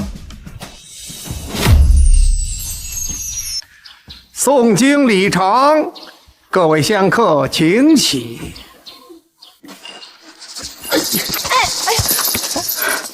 你个没长眼的，竟敢撞本宫！我不是故意的，我看你就是存心过不去。就是，我看你就是故意的。我不想跟你们争吵，不想打扰青云真人开坛仪式。接下来我还要……等等，容妃娘娘，你这是为什么？多宝手串刚刚还在我的手上，现在怎么不见了？是不是你偷的？这里这么多人，你凭什么说是我偷的？哼，除了你还能有谁？青云真人，你们黄龙观能容得下这种窃贼在这里吗？这黄龙观可是庄严圣地，怎么能道歉呢？是啊，这种人一定不能留在这里，赶紧把他赶出去！赶出去！青云真人，你要包庇这个贼人在这里吗？哦，黄夫人，要不还是请您在身上找一下，也好让容妃娘娘相信。我说没偷就是没偷，怎么能诬陷一个好人呢？这个是你逼我的。赵成，拉住他，把他衣服给我扒光了，好好搜一搜。是，万万不可！此乃道家圣地，你们怎可当众去扒女子的衣服？这简直是玷污神明！你个臭道士少管！你这么包庇他，你们是不是同伙呀？不可胡说！若是这女子心里没鬼，搜搜又如何？是啊，要是你没偷拿手串，就自证清白。青云真人这么袒护他，莫非他们两个有一腿？你动手！王夫人是吧？得罪了。住手！你们不可以这么做，因为我是当今太后。什么？他说他是太后？这看着也不像呀。太后怎么会穿得如此寒酸？你们别给他给骗了，他不过就是一个妄想勾引皇上罢了，他怎么可能会是太后？天下皆知，太后寻回长公主后，日日夜夜陪在长公主身边。如今长公主在京城，太后自然也在京城。没错没错，这女人竟然敢冒充太后，胆子也太大了。我不是假冒的，我也没有偷手串，手串本来就是我自愿送给你的，我又何必偷回来呢？哼，偷没偷，把衣服扒了就知道了。住手！放肆！光天化日，竟敢行恶！这黄龙观是什么地方？你们拉拉扯扯，成何体统？哼，你又是个什么东西？从哪钻出来的？本官乃苏州刺史郑天泽，奉皇上之命，在此看守黄龙观。哼，我以为是谁呢？区区一个刺史，耍什么威风？郑刺史，我是当朝太后。刚刚容妃诬陷我偷窃多宝手串，还命人剥去我的衣服。你来的正好，本宫命你查明此事，还本宫清白。这个什么情况？皇上只说让我在此保护一个贵人，这一个容妃，一个太后，到底是说的哪位贵人？郑刺史，你可不要被这个所骗了，她可不是什么太后。她姓黄，就是一个县令的女儿。没错，你要是不信，你问那个臭道士。青云真人，修行之人不打诳语。本官问你，他真是太后？无量天尊，贫道不才熟识。这位无论是谁，在黄龙观，她就只是黄夫人。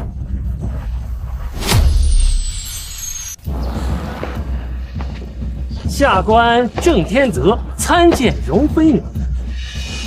算你识相，起来吧。娘娘，微臣是专程奉皇上之命在此保护你的。郑司使，你好你个！不仅敢偷窃容妃娘娘的多宝手串，还敢冒充太后，真是胆大包天！我怎样？这下没人帮你了吧？赵成，动手！是。活该，让他做东西。就是这种人不值得同情。闹着干什么？继续啊！要怪就怪你自己，穷也就罢，还敢招惹容妃娘娘。放手！哎，这不是手串吗？这手串怎么在他身上？啊，这不是贼喊捉贼吗？皇夫人还真是被冤枉的呀！哎呀，容妃娘娘，大家都看到了，手串在您弟弟身上，是您冤枉了皇夫人。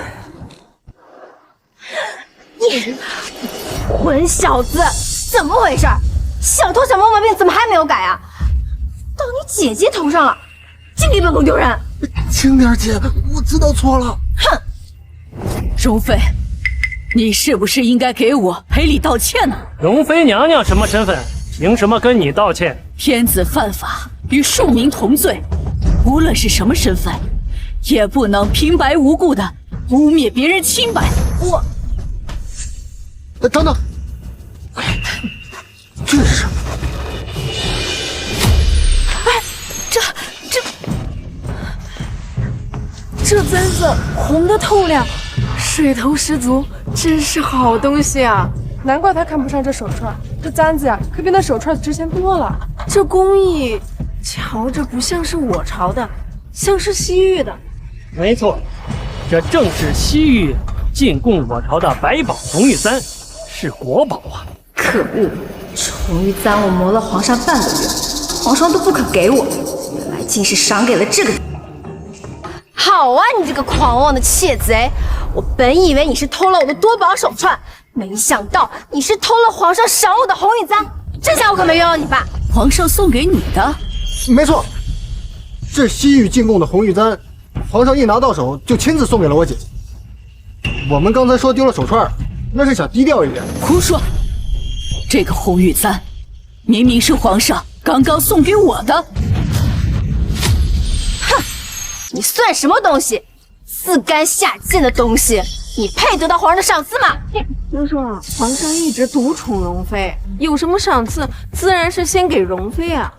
这百宝红玉簪乃是国宝，盗窃国宝属于重罪。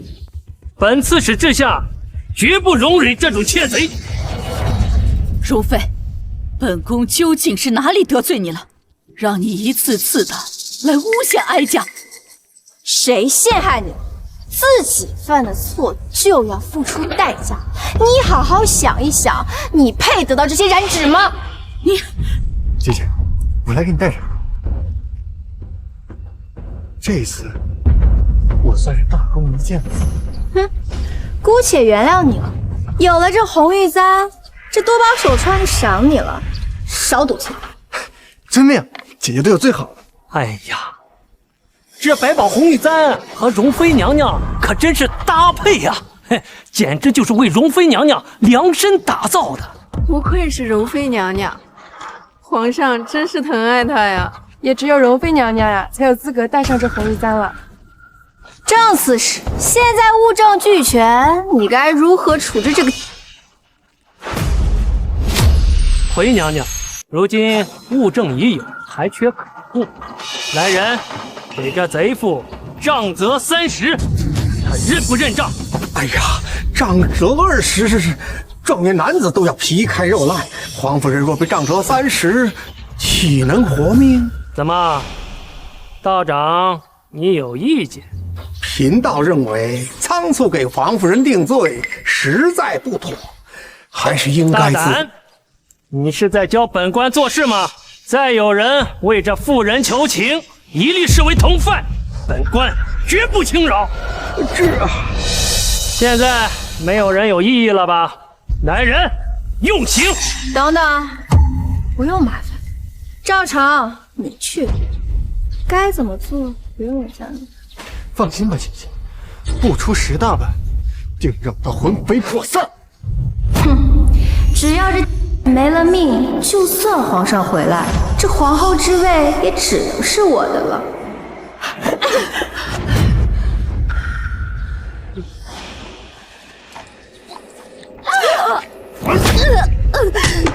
皇上驾到！娘娘，皇上回来了。如夜，救我！闭嘴！赵成，你快点让他闭嘴！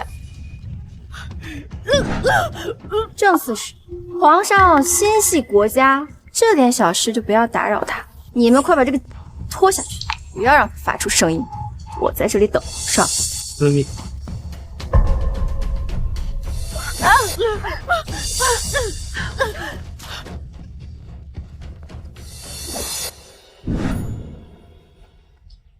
臣妾参见皇上。爱妃免礼。爱妃为何一人独自在这里？臣妾出来走走。朕刚才似乎听到大殿那边有惨叫声。皇上，是这样的，刚刚观里抓住了一个窃贼，还胆敢偷臣妾的珠宝，被抓住后，正妾使正在里面询问呢。什么？道门圣地竟然有窃贼，那一定要严惩不贷。皇上英明。对了，爱妃，你在观中有没有看？对了，爱妃，你在观中有没有看？这不是朕送给太后的簪子吗？怎么会在容妃头上？糟了，我怎么把她给带出来了？这下不会要被皇上给发现了吧？皇上，臣妾可有错？朕明白，一定是母后见过了容妃，对她十分满意，因此将这簪子送给了她。看来他们婆媳关系相处的不错，朕还是不要打扰他们。没什么，这簪子衬得爱妃格外明媚，与你十分契合。皇上竟然没有追问我为什么拿到这只簪子，还夸我和这簪子契合。看来皇上果然还是最在意我的。那个女人，皇上根本就没有放在心上。那你们好好相处，朕还有些事情要处理。臣妾恭送皇上。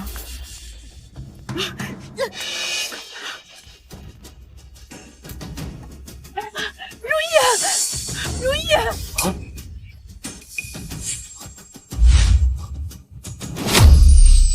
这声音怎么这么熟悉？皇上，您肯定是听错了，你怎么会认识一个窃贼啊？朕听着那人好像喊的是朕的乳名，莫非？不行，朕必须去看看。皇上不可！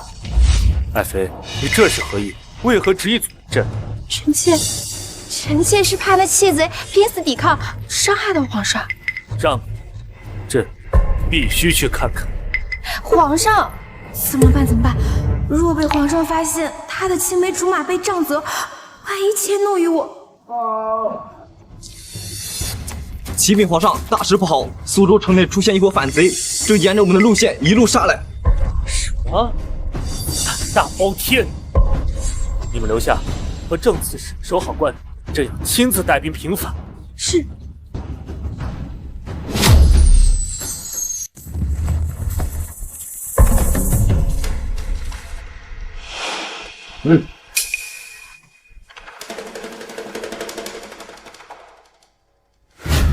娘娘，你有本事继续喊呀！刚刚皇上听到你的叫声，不是也没有了？看来皇上对你也不是很在意。不会的，皇儿不会不管我的。娘娘，臣看皇上又匆匆离去，不知道发生了何事。没什么，刚刚下面来报，发现了一伙反贼，皇上已经去带兵平反。反贼？那臣马上去营救皇上。急什么？区区一伙乌合之众，皇上英明神武，自然会摆平。皇上吩咐了，让你在此保护黄龙关。原来如此，看来皇上果然很是关心娘娘，所以才让臣专程在此守候。对，皇上有危险，放肆！胡说什么？看你就是在诅咒皇上！皇上刚刚从苏州城返回，反贼这么快就知道皇上的行踪，随行官兵当中定有内应。给我住嘴！此次行军都是皇帝亲自挑选的禁军，怎么会有反贼内应？我看你这个就就是故意诅咒皇上。愚蠢！郑刺史，我问你，苏州城内有多少人知道皇上巡查之事？这皇上说是要暗查民情，因此本官并未通报州府，只是派了心腹陪同皇上巡查。既然如此，反贼这么快就知道了皇上的行踪。如果不是随行官兵当中有内应，难不成是你身边的心腹通风报信？绝无可能。臣安排的心腹都是多年老臣，一向忠心耿耿，而且他们也是临时才知道要陪同皇上巡查的。那你还不明白吗？如此说来也有道理。我郑天泽，你是不是糊涂了？怎么能被一个乡野村夫给唬住了？娘娘，可是她混账！她不过是一个没有见过世面的女流之辈，你常年带兵，你难道还没有她想的周全吗？是啊，若是被人知道我被一个妇道人家压过一头，这以后在官场还怎么混呢？微臣知错，多亏娘娘指点，臣险些被这刁妇妖言蛊惑。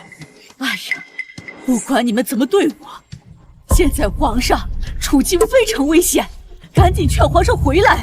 哼，原来如此，难怪这费尽心思蛊惑郑天泽，不过是为了把皇上找回来救他，真是痴心妄想。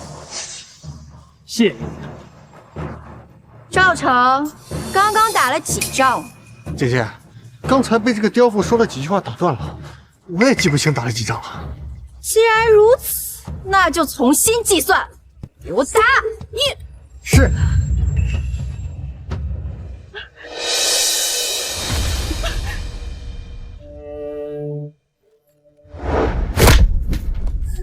家受罪算什么？只愿上天保佑，让皇儿平安远归来。报！刺史大人，皇上被反贼围剿，此刻已危在旦夕。什么？姐姐，你怎么了？怎么可能呢？皇上足足带了5万禁军，怎么可能会被反贼围困呢？听逃出来兄弟说，有个禁军统领和反贼勾结，出卖了皇上的位置。幸亏皇上身边的禁军拼死抵抗，才把皇上护送到扶凤山。此时山下已被反贼团团包围，附近的路也被封住了。怎么会这样？还真是被这个给说中了，这怎么办呀？都怪我，要是我早一点听这位夫人的话，去劝阻皇上，也不至于。明明是个乌鸦嘴，皇上就是被你的诅咒给害的。够了，都这种关头了，你还在想着怎么陷害我？你，苏州刺史郑天泽听令，哀家命你现在速去营救皇上。何时轮到你发号施令了？怎么回事？这个女人的气场怎会突然变得如此强大？本官身为苏州刺史，见过不少大人，还从来没有这样让我不由得产生敬畏之感。郑天泽，你还愣着干什么？我手下的兵马都在苏州城内，路途遥远，怕是来不及调遣啊。黄龙关外应该还有一队禁军，皇上应该授予你权力，可以随时调遣。绝对不行，反贼近在咫尺，如果把这队禁军派出去，我们怎么办？我看你就是故意要害死本宫。混账！皇上如果遭遇反贼的陷害，你我还能苟活吗？届时就不仅仅是苏州了，全天下都将生灵涂炭。所言有理，只是这黄龙关外只有3000禁军，反贼声势浩大，把他们派出去也于事无补啊。哪怕只有一线生机，我们要生死一战。郑天泽，皇上如果在你的治下出了事，你那可是诛9族的大罪，你还愣着干什么？是，您能如此杀伐果断，属下佩服。哀家已经多年未出手了，哼，只是有些人大概已经忘了哀家是怎么当上太后的了。您是？别废话了，赶紧让其他人等退下，拿地图上来。遵命。你们全部回客房休息，不许出来。娘娘，你也请回客房吧。郑天泽，你什么意思？反了你了？怎么跟本宫说话的？形势危急，恕臣下无礼。本宫也心系皇上，绝不离开。你不要跟他废话了，我们还有很多事情要做。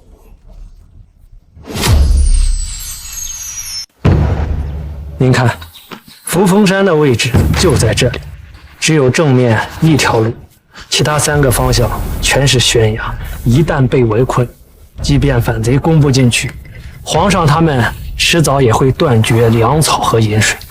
目前我们只有地图，不知道反贼的具体位置。我们必须要想办法前去打探一番。哼，说得好听，反贼那么多，怎么探查？难不成走到他们面前去？你说的没错，我们就是要走到他们面前。哎呀，我还以为你有什么真本事呢，原来就是在胡言乱语呀！你这不是在故意捣乱，耽误我们营救皇上吗？夫人，敢问您说这话是什么意思？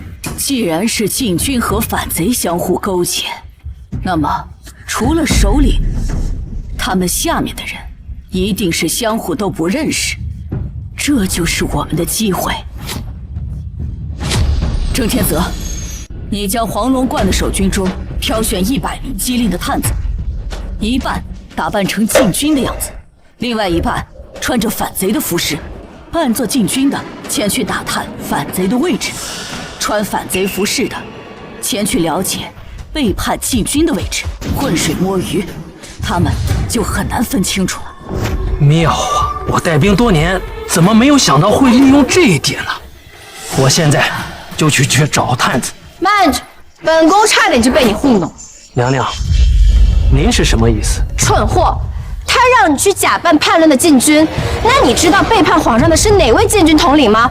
此次出行可是有3位禁军统领。没错，刚才报信那人都不知道具体是哪个统领叛变了，贸然派人去假冒，一定会露馅，说不定还会打草惊蛇，把人引过来。还是我姐姐聪慧，看到了其中的破绽。容妃娘娘所言有理，本官差点闯下大祸。既然你已经知道犯下了错，还在这里装模作样，还好本宫慧眼如炬，发现了纰漏，可就耽误了营救皇上的大事儿。郑天泽，还不赶紧把他拿下！这谁说我不知道叛变的统领是哪一个？还在这里死鸭子嘴硬！既然你知道，你说出来。禁军当中的统领大部分都是哀家一手提拔的，对他们的底细我是一清二楚，他们根本就没有胆量叛变。但是此次陪同皇上巡查的只有一个统领，底细不明，他的名字叫做袁衡。你明知道袁衡是本宫表兄，还故意出来叛变，目的就是为了陷害本宫，恶毒的女人！既然他是你的表兄，他故乡何处，家中何人，何年何月来到京城，你应该都非常清楚了吧？本宫和外男并无联系，但是弟弟和袁衡一直保持联系，他自然知道的一清二楚。赵成，你来告诉他们。对不起，是我骗了你，姐，是我对不起你。其实他不是咱们的远房表兄。说什么？我跟他是在赌坊里认识的，他赢了我3000两，最后却把钱还给我了，说要跟我交个朋友，让我把他引荐给你。我怕你不依，我就骗你说他是咱们的远房表兄。混账！你真是把本宫害死了！既然已经知道了叛贼是谁，郑天泽，你还不快去做事？是。哼，你先不要得意，出了问题，本宫拿你问罪。成了，成了。叛军的位置已经打探清楚了，夫人，您真是料事如神呐！叛军的首领正是袁衡。可恶，还真的让那个做风头。叛军和反贼的位置就在这几个位置，他们的人数是我们的3倍。既然已经知道了叛军的位置，为何不把他们杀了，去把皇帝营救出来？娘娘，如今天色尚早，我们一旦行动，很容易暴露，而且反贼人多势众，我们没有胜算啊。好你个郑天泽，皇帝危在旦夕，你还在这里贪生怕死，难道不怕本宫问罪吗？微臣不敢。你不用理会他。你郑天泽，你将剩余的禁军兵分2路。郑天泽，你将剩余的禁军兵分2路，在这儿这几个点点火，将叛军向2边吸引，中间留出一条通道，皇上自然就会突围了。我们不用派兵增援皇上吗？什么？既然不用一兵一卒去支援皇上，让皇上自己突围出来，岂有此理！你怕不会也是反贼，故意去陷害皇上的吧？叛军之中都是禁军打扮，如果此时我们也派兵过去，皇上很难分清敌我。以我对皇上的了解，皇上自然会成功突围。可是再多等一刻，皇上的危险就多增加1分，你还在犹豫什么？好，我相信您的决定。如意，娘相信你，一定可以做到。皇上回来了！皇上回来了！皇上，您没事吧？臣妾十分担心您。朕无大碍，并没有受伤，只是仓促突围，有些狼狈。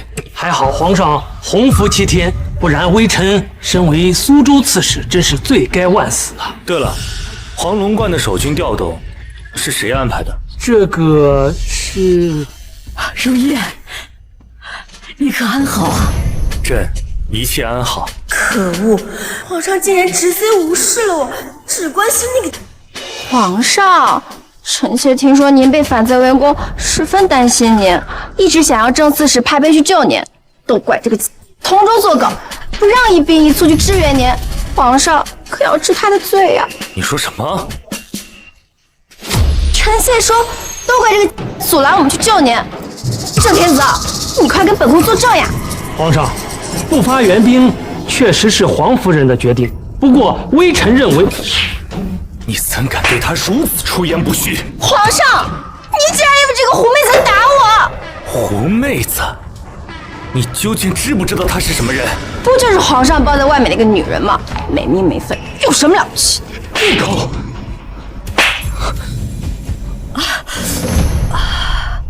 您这是怎么受伤了？是容妃说我偷了她的簪子，命她的好弟弟当众剥我的衣服，还对我施以杖刑。你，皇上，臣妾是为了您好呀！这个女人身份卑微，还手脚不干净，一直阻拦臣妾去救您。若非不是黄龙观的守军吸引叛军的注意力，朕也不可能如此顺利突围。朕就知道，在这世界上，能用这点兵力做出如此程度的人，只有母后您的手腕了。你说什么？你叫她母后？你这难道不知道她是我的母后，是我朝太后吗？怎么可能？朕没想到你是如此凶恶善妒之人，本来太后都要封你为后了。那个圣旨真的是给我的。哀家本来真的是想封你为后，可惜你太让我失望了。不要，母后，不要收为成命，我一定要当上皇后。事到如今，你还敢消下皇后之位？朕来问你，那叛军袁衡是不是你举荐的？这些日子实在是被你蒙蔽了心智。来人，容妃冲撞太后，勾结叛军，即刻自夺妃位，打入宗人府。赵成助纣为虐，发配岭南，永不得回京。完了，全完了。此次江南之行，都怪儿臣失察，让母后受苦了。哎，只要皇上平安无事，哀家就放心了。其他的事情不必挂怀。还好这次回京，母后陪儿臣一起回来，让儿臣能够侍奉在您身旁。你别自作多情了，此次回京，我是真的想念雪初了。哎，好，是朕自作多情了。你呀，母后，儿臣还有些奏折没有批示，先行告辞。朝政重要，快去吧。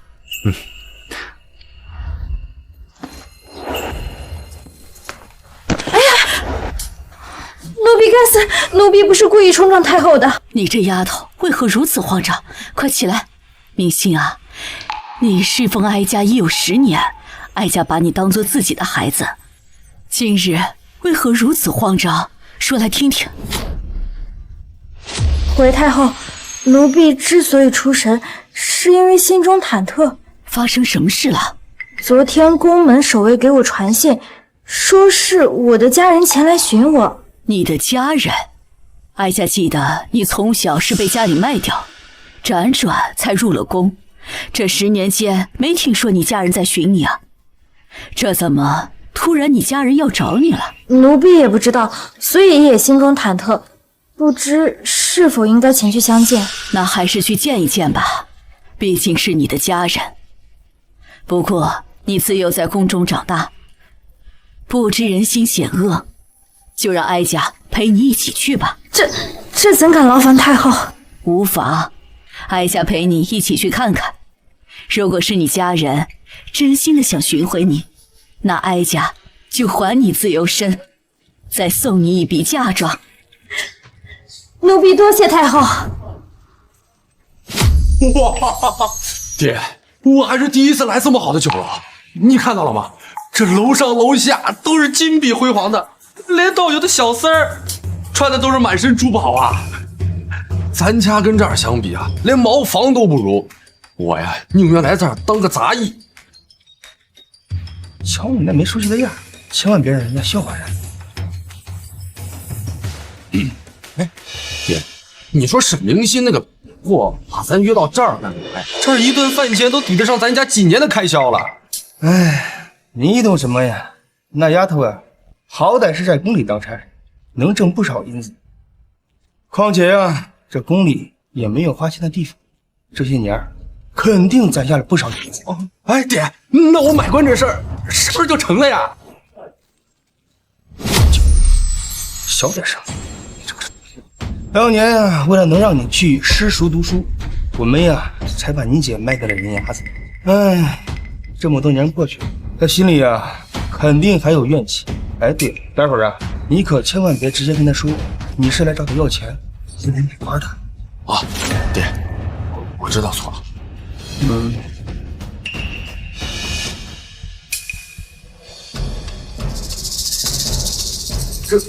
这不是明星吗？你躲什么呀？我是爹呀！明熙，你不认识我了？姐，我是长青啊，这么多年没见，你忘了我了吗？不对劲，这家人给哀家的感觉为什么这么奇怪？二位先不要着急，明星从小在宫中长大，与你们分别多年，难免有些生疏了。还没请教，您是？我是明星的掌教女官，多年相依为伴，她也已经认我做了干娘。爹，掌教女官是什么职位？就是资历老一点的宫女罢了。那也没什么，我看她打扮这么贵气，我还以为是什么大人。哎，咱们呀，尽量别得罪。您说的有道理，那来，咱们先坐。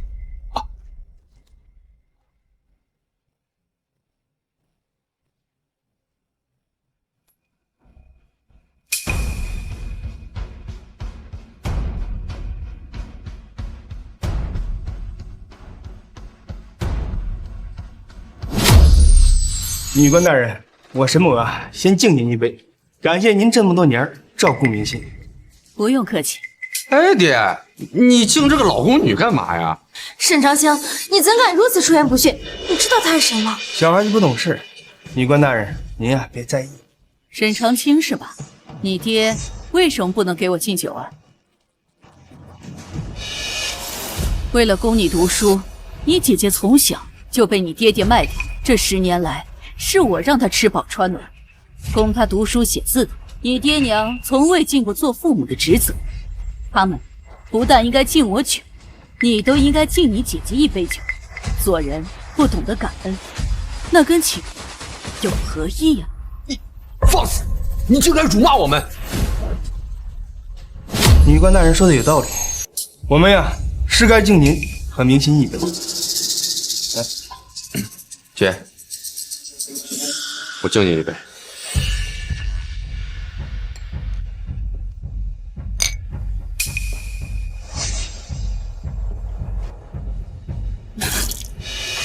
沈明心，你准备的这是什么下等酒？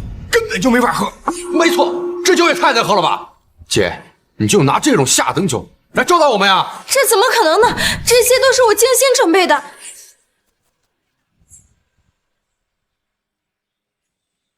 2个臭痞还想跟老子来下马威，当老子吃素的？果然呐，这家人都不是什么善茬。这个不怪明心，我听说你们家乡是杭州，便特意差人去买了你们杭州产的酒，想来你们喝着更顺口一些。我无妨，我再让人给你们上一些好酒，今天一定好好的款待二位。啊，真的吗？太好了，我今天可以一饱口福了。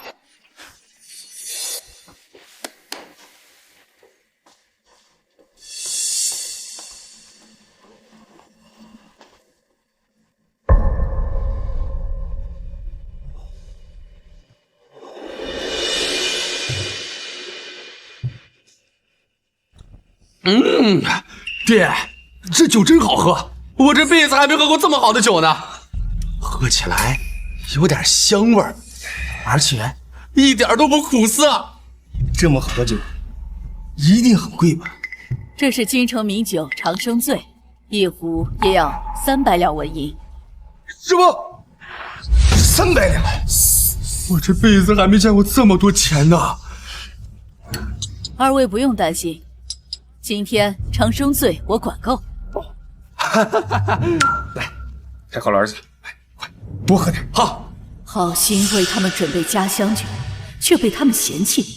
这北方酒性烈，护就强，他们有可要遭大罪。爹，长青，你们这次来找我是有什么事吗？啊，姐，我们这次来啊，是为了我买。姐，你干嘛？喝酒就喝酒，乱说什么话呀？明心啊，我们这次来呢，就是单纯的想你了，你不要多想。你呀，离家这么多年了，我们都非常想念你。你现在在外边过得怎么样啊？我过得还不错，这么多些年，多亏干娘一直照顾我，也没吃过什么苦头。你过得好就好啊。哎，为何唉声叹气的？莫非你们遇上了什么难事？对啊，爹，有什么事儿你们就说吧，能帮你们的我一定帮。是这样的，你弟弟呀也已经长大了，这么多年呢，科举考试从未中，至今啊没有半分功名在身。我呢，年龄也大了，家里呀没有半分进项。哎，我们呀现在连饭都快要吃不起了。哦，连饭都吃不起了吗？但是我看二位这喝酒还是蛮讲究的，这20两一壶的杭州酒都入不了口啊。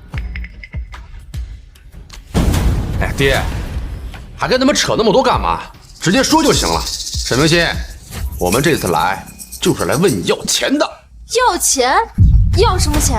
哼，这么些年你一直没在家尽孝，都是我一个人照顾爹娘，问你要点银子补贴家用，是天经地义的吗？沈长青，你说的还是人话吗？这么多些年，我为何没有在家孝敬父母？难道你们不知道原因吗？现在居然还有脸向我要钱！你们想要多少银子？我要5000两。5万，我们需要5万两银子。5万两！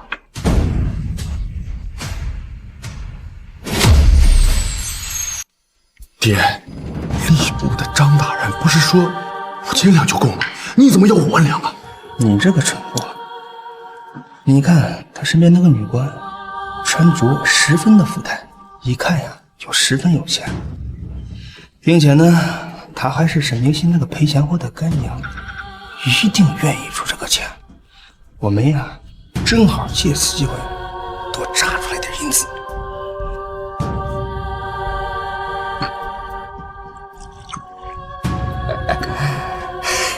爹，还是你聪明，差点啊，我就失去了4万多两银子呢。爹，你知道你在说什么吗？5万两，我哪有那么多银子呀？你进宫这么多年，并且呀，宫里也没有花钱的地方，怎么可能没有攒下这么多银子呢？这10年我省吃俭用，也才攒下800两银子，这些钱都是要等到我出宫以后给我自己安身用的。那是你的事情，你呀可以想办法去凑，并且宫里这么多人，你可以去借呀。这5万两我给你出了。干妈，这些钱绝对不能让您出。明熙，你别怪哀家多言，你这个爹和这个弟弟根本就没有拿你当做家人，他们只是想利用你刮银子而已。对哀家来说，5万两白银算不了什么。若是让他们不再来打扰你，这才值得。还是女官大人明示，我沈家一定不会忘记您慷慨解囊的大恩。钱可以给你，但是有件事我要说在前头。您吩咐。拿了钱之后，明心跟你们再无瓜葛，无论以后发生什么事儿，你们都不许再来找他。这怎么行？哎呀，爹，你是不是糊涂啊？沈明心10年才攒了800两，而如今咱们可以直接得到5万两。沈明心就是个废物，要他有何用？你说的有道理，看来呀，还是我太心软。我答应你，我们呀，以后再也不打扰沈明心。但是，银子什么时候给我们？爹，你之前就是因为钱把我给卖了，你当真要再次为了钱与我断绝关系吗？你这丫头真不懂事，这个世界上谁还会和银子过不去？再说了，你呀已经离家10几年了，咱们之间呀已经没有任何感情了，还不如让爹拿了银子，咱们呀好聚好散。嘿嘿。沈明心，你不会真以为我们是来找你回家的吧？实话告诉你，你在我们沈家那就是多余的，从你出生下来就是给我们沈家牺牲的命。哎，长青，不要乱说。明心啊，他不是那个意思，你呀没有多想。无所谓了，都是我的错，我不该心存幻想，自己还能拥有家人。都说宫墙深深隔人心，我到现在才发现，或许宫里比宫外更有人情。好了，明心，不要再想了，以后我就是你的亲人。这世间呐，往往真情实意比血脉亲情更珍惜。闲话少说，这银子到底什么时候给我们？不着急，我现在更好奇的是，你们要这么多银子干什么？实话告诉你吧，前几日我有幸结识了吏部的张主事，他答应我只要5000两，不，5万两疏通关系，就能给我安排一个县令。你说什么？你们怎么能这样？胆子也太大了吧！你们俩这是什么意思？啊？难不成想赖账啊？你们可知道，百官拒绝，那可是重罪。难怪你呀，这一辈子只能当一个公务，真是没见识。哎呀，俗话说得好呀，这有钱能使鬼推磨，这买官卖官也是一件很正常的事。只要你舍得花钱，那封侯拜相也不是什么难事。放肆！自称朝中官职是要兴系民生，替朝廷排忧解难的，怎么可能像你们这样的拿来当货物一样的买卖？你这个老宫女啊，是吃错什么药了？怎么突然之间这么咄咄逼人？哼，你呀，不过就是一个老死在宫里，一辈子连一个男人都摸不到的老宫女罢。你，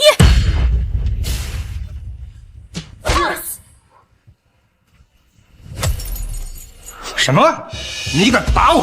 好你个小畜生！早知道你当初生下来就该直接把你掐死，就不该留下你这个不孝的孽障。明星打得好，你这种人就该打！不仅自私的想利用自己的孩子，还狗胆包天的想贩卖官职，你的死期到了！可恶！你居然敢打我爹，找死！沈长清，果然是你啊！这不是吏部的张主事吗？您怎么到这儿来了呀？我方才在隔壁喝酒，听见这声音如此耳熟，过来一看，真的是你呀！来，快请。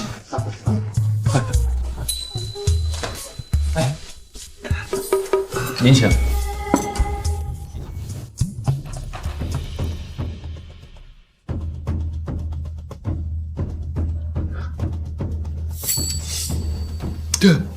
这是长生醉。这是长生醉。张大人果然厉害，这就是长生醉。这长生醉，我倒有幸喝过一次。让你们喝了这么多，这真是让人羡慕。哎，张大人，我们呀也是第一次喝，并且呀还是别人请我们喝的。嘿，来，大人。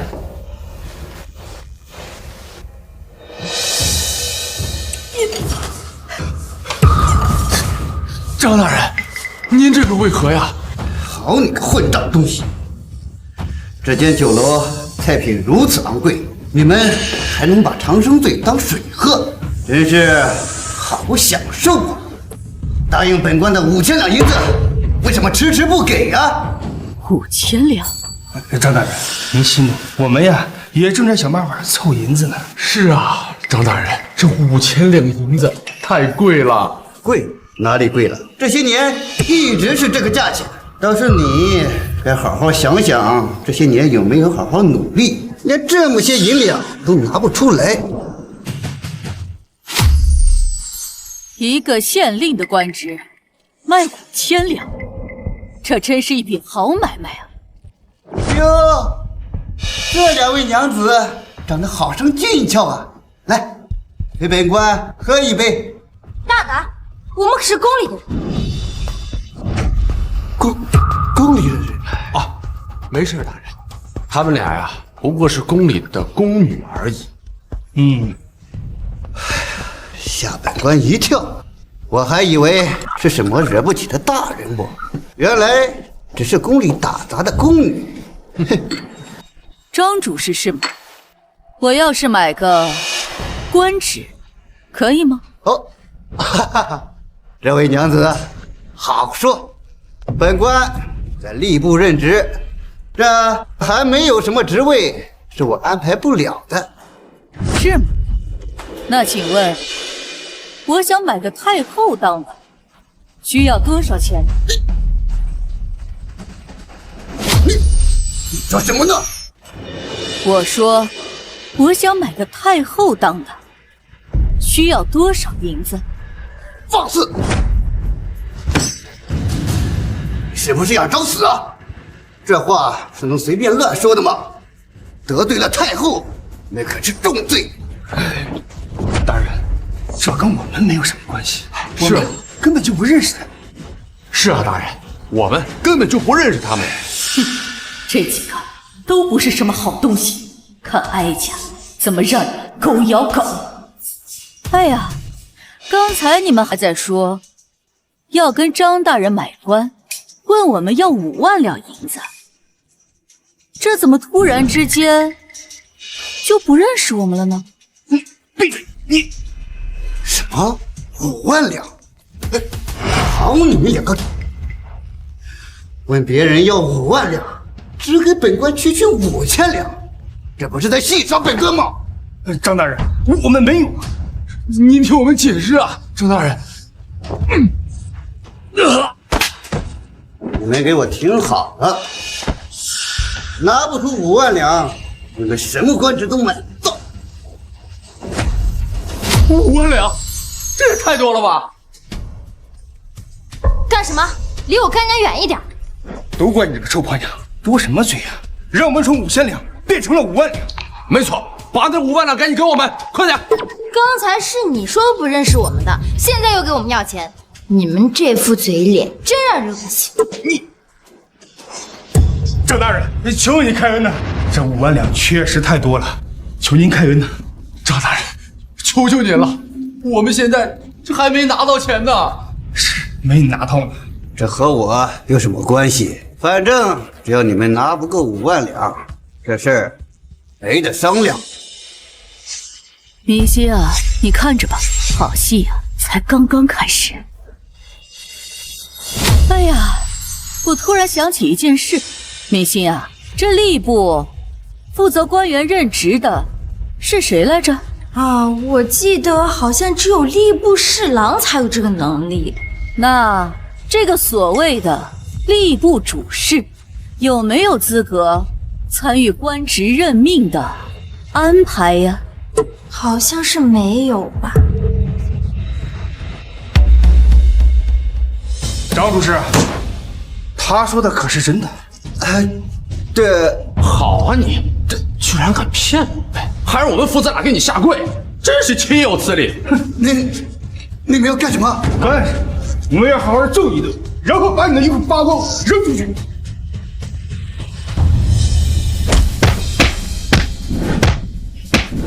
住手！你们都上了这两婆娘的当了！你什么意思？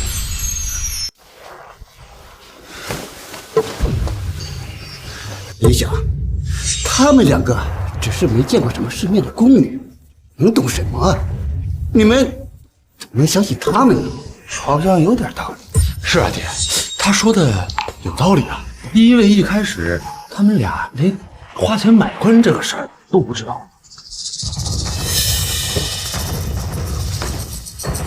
你2个臭婆娘，胆敢坏得老子的好事，有你们好看！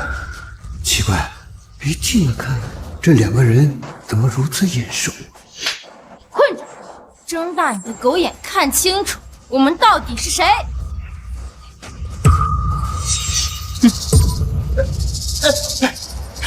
明星姑姑，怎么会是您老人家？怎么回事？张主事怎么给沈明熙下跪了？我也不清楚。明星姑姑，您不是太后身边的贴身侍女吗？那您身边这位是？小的该死，无意冲撞圣驾，还请恕罪。对，这是怎么回事啊？我怎么感觉他们像一伙的呀？无耻！你们竟然合起伙来欺骗我，看我们不好好收拾你们！走。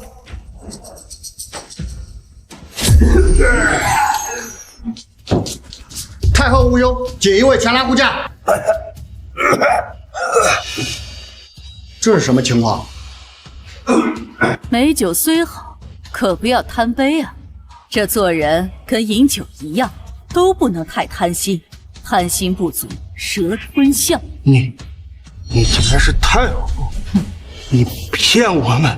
你有什么资格值得哀家去骗你？哀家自幼入宫，从太子妃做到皇后，再到太后，这一辈子都困在这皇宫之中。